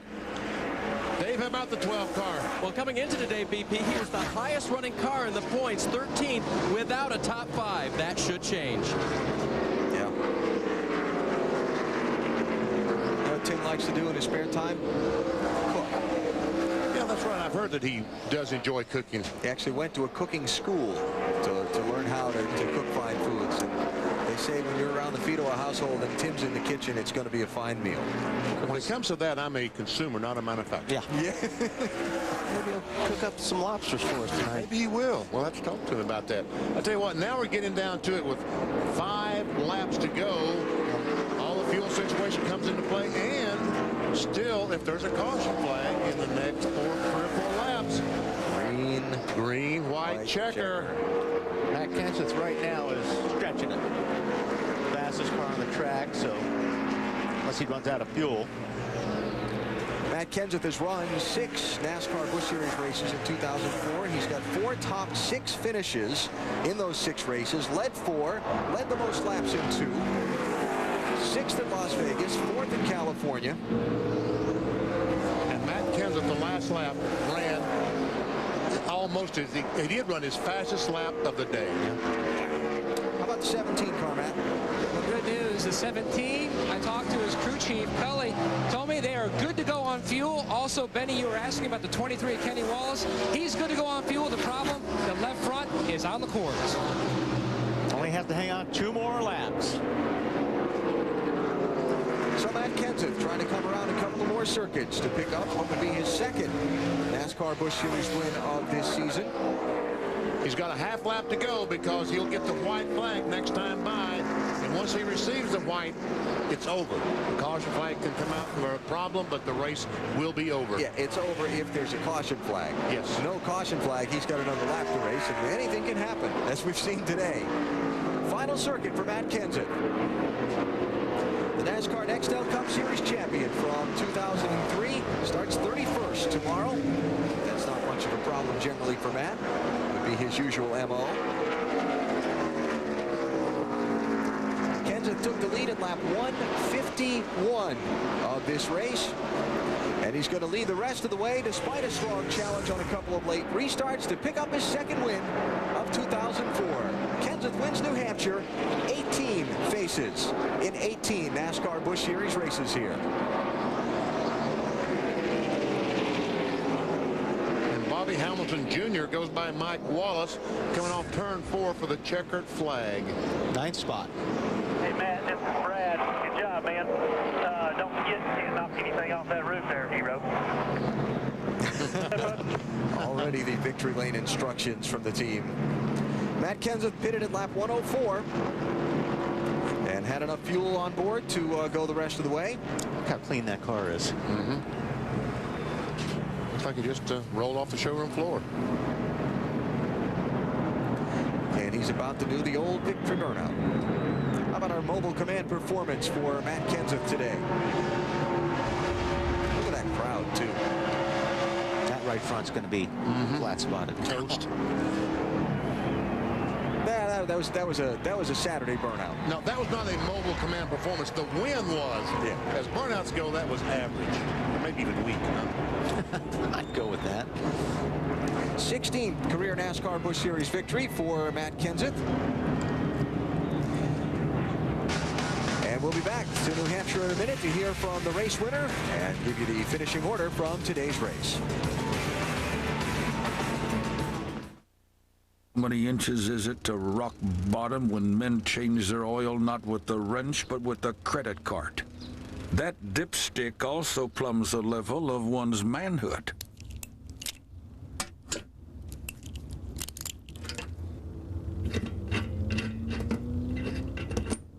Bless you, brother. for another 3,000 miles.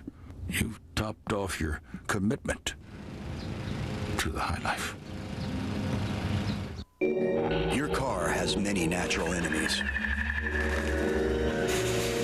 One is rather surprising. Startup. The critical time when engine wear is more severe. Now there's new Castrol GTX Startup with unique polarized molecules for advanced startup protection. Now there's help with one enemy. The others, you're on your own. New Castrol GTX Startup. Protection from the moment you turn the key. Back in New Hampshire, and the post-race festivities have begun, Dave. Well, and obviously not festivities in a victory sense for Kyle Busch, but Kyle, how do you feel about the way you were penalized for what happened out there? Not a word from him. Keeping his mouth shut right now, guys. He'll think about it, I'm sure, and have a word for us at some point. That would be a no comment. This is what happened when Kyle got out of his car. They park all the Busch Series cars on the pit road, and the crews and the drivers were all in close proximity, and it got tense.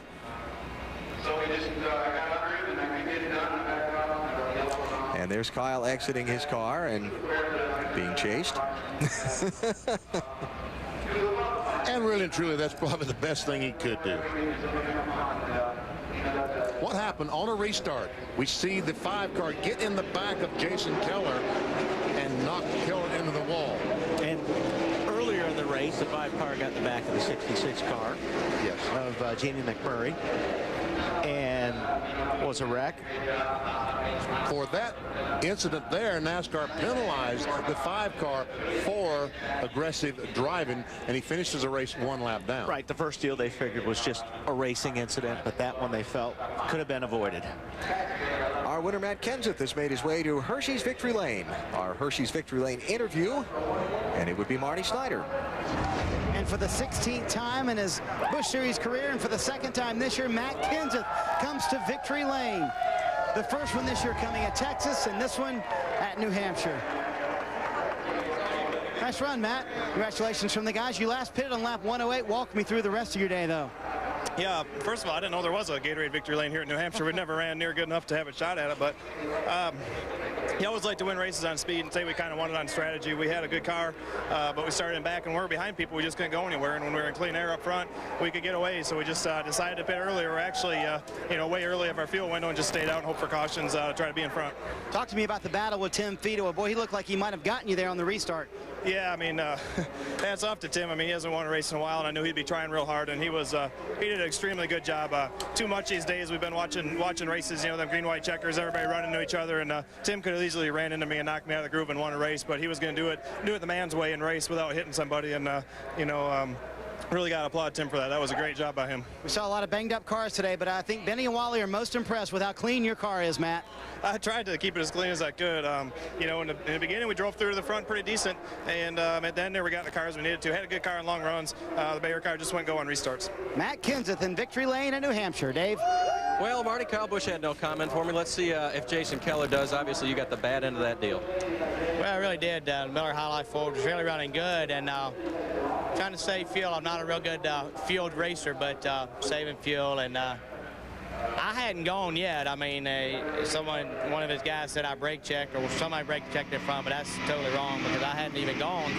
When I went, my rear tires were off the ground spinning, so it's unfortunate, but I can cry about it, or I can go to Pikes Peak and try to win the race, and that's what we're going to do. And you tried to get a word from Kyle. Well, I will get a word from him and talk to him and tell him what I think, but out here on pit road is not the place to do it. Very good, Matt. First top 5 of the year for Tim Fido, and you would think that you won the race by how many people have come by and congratulated. First off, what a great rebound from the spin. Yeah, it was. I told my guys, just don't give up. This is a long race, and the cautions worked in our favor. We actually got ahead of them on gas mileage there, and it just all worked out for us pretty well for track position. I told Gary, and he didn't know that we needed track position, but we were talking back and forth. We were just really tight at the start, and we kept loosening it up and got it better and better. And that's what I like about my team. These guys work hard and never give up on me. I never give up on them, and that's what makes it fun for me. I've had a lot of fun this year. we talked about it earlier, how I've been doing a lot of other things besides driving the last few years, and to come this year and run for Fitz Bradshaw and Supercuts and Hot Tamales and all my good sponsors, it feels awful special. Very strong day by Tim Fedewa, second here at New Hampshire. Matty, just a crazy day for Martin Truex. I don't know where to start. I mean, do we start with the penalties, or let's start with when you hit the wall and there was all that smoke? Could you not see where you were going? Is that why you hit the wall? Yeah, I couldn't see. I think I locked up the left front tire, and it just went straight and hit the fence. And I couldn't figure out. I had a really, really bad vibration at the end of the race, and I couldn't find out I didn't. You know, it was the left front tire flat spotted real bad. You see cords hanging out. So luckily we just finished. Man, it was a rough day. The KFC car was really good. After that first pit stop, we made some adjustments, and it was really fast all day. Just, you know, we just had to, we just kept running into a roadblock every time it seemed like we get back in the game. You know, we drive up there in the top 10 and hit a fence or, you know, hit a wall and, you know, go to the back and come back through again, and just a long day. You know, my pit crew does a great job every week, and today they were off. You know, everybody has a bad day, so hopefully they'll rebound and we'll be back next week. Somehow these guys, no matter what happens, though, always come out looking good. Same case today. Matt? Jason Leffler started third, went to the back, the front, back to the front, ended up finishing third. A great points day for you, though, Jason. Yeah, it was an awesome day all around. I mean, it was going to be that way. We knew before the race, just track positions, everything. And Booty had some great strategy there to get us up front again. And, you know, I got to thank everybody at Haas CNC Racing, and then support we get from Hendrick and Chevrolet is great. But the guys are doing a great job. It's nice to get a good finish. We're having some great performances lately, and to get a solid top 3 is great. Started today 7th in points unofficially, leaves New Hampshire 4th in points. And our NASCAR racing from New Hampshire is brought to you by Miller High Life. To live simply, proudly, boldly, manly, this is the High Life. By New Castrol GTX Startup Motor Oil. And by Midas Auto Service Experts. Trust the Midas touch. Well, some good racing on the track, some fireworks, a little controversy too, all mixed in, and here's how it'll all turn out, pending any post-race reviews. Bobby Hamilton came back to finish 9th spot, beating Mike Wallace on that last lap. Matt Kenseth with his first New Hampshire win in his 5th race, second win of 2004, 16th win of his NASCAR Busch Series career. And 12th place, Paul Wolfe has to be thrilled to finish 12th in front of the home crowd here in New Hampshire. Martin Truex Jr., 11th place run. And last on the lead lap would be 24th place, Gus Wasson. Kyle Busch winds up 25th, 1 lap down after the penalty. And Jason Keller a spot behind him in 26th. And speechless. You see Greg Biffle ended up 10 laps down in 30th place after his assorted problems. And a lot of drivers failed to finish. One in particular I wanted to mention, Hermie Sadler, with a great qualifying run. He ran into some brake problems early and went to the garage, and every time I went to bring it up, something else happened. One of those days here at New Hampshire. I think we're going to see the same thing tomorrow in the Cup race. I mean, the same strategies, the same exact deal should play out tomorrow. Biggest championship lead of the season. Martin Truex over Kyle Busch by 94 points. You see Jason Leffler moving up 3 spots. And the NASCAR Busch Series races at Pikes Peak International Raceway in Colorado Springs next Saturday. You will see it here on TNT.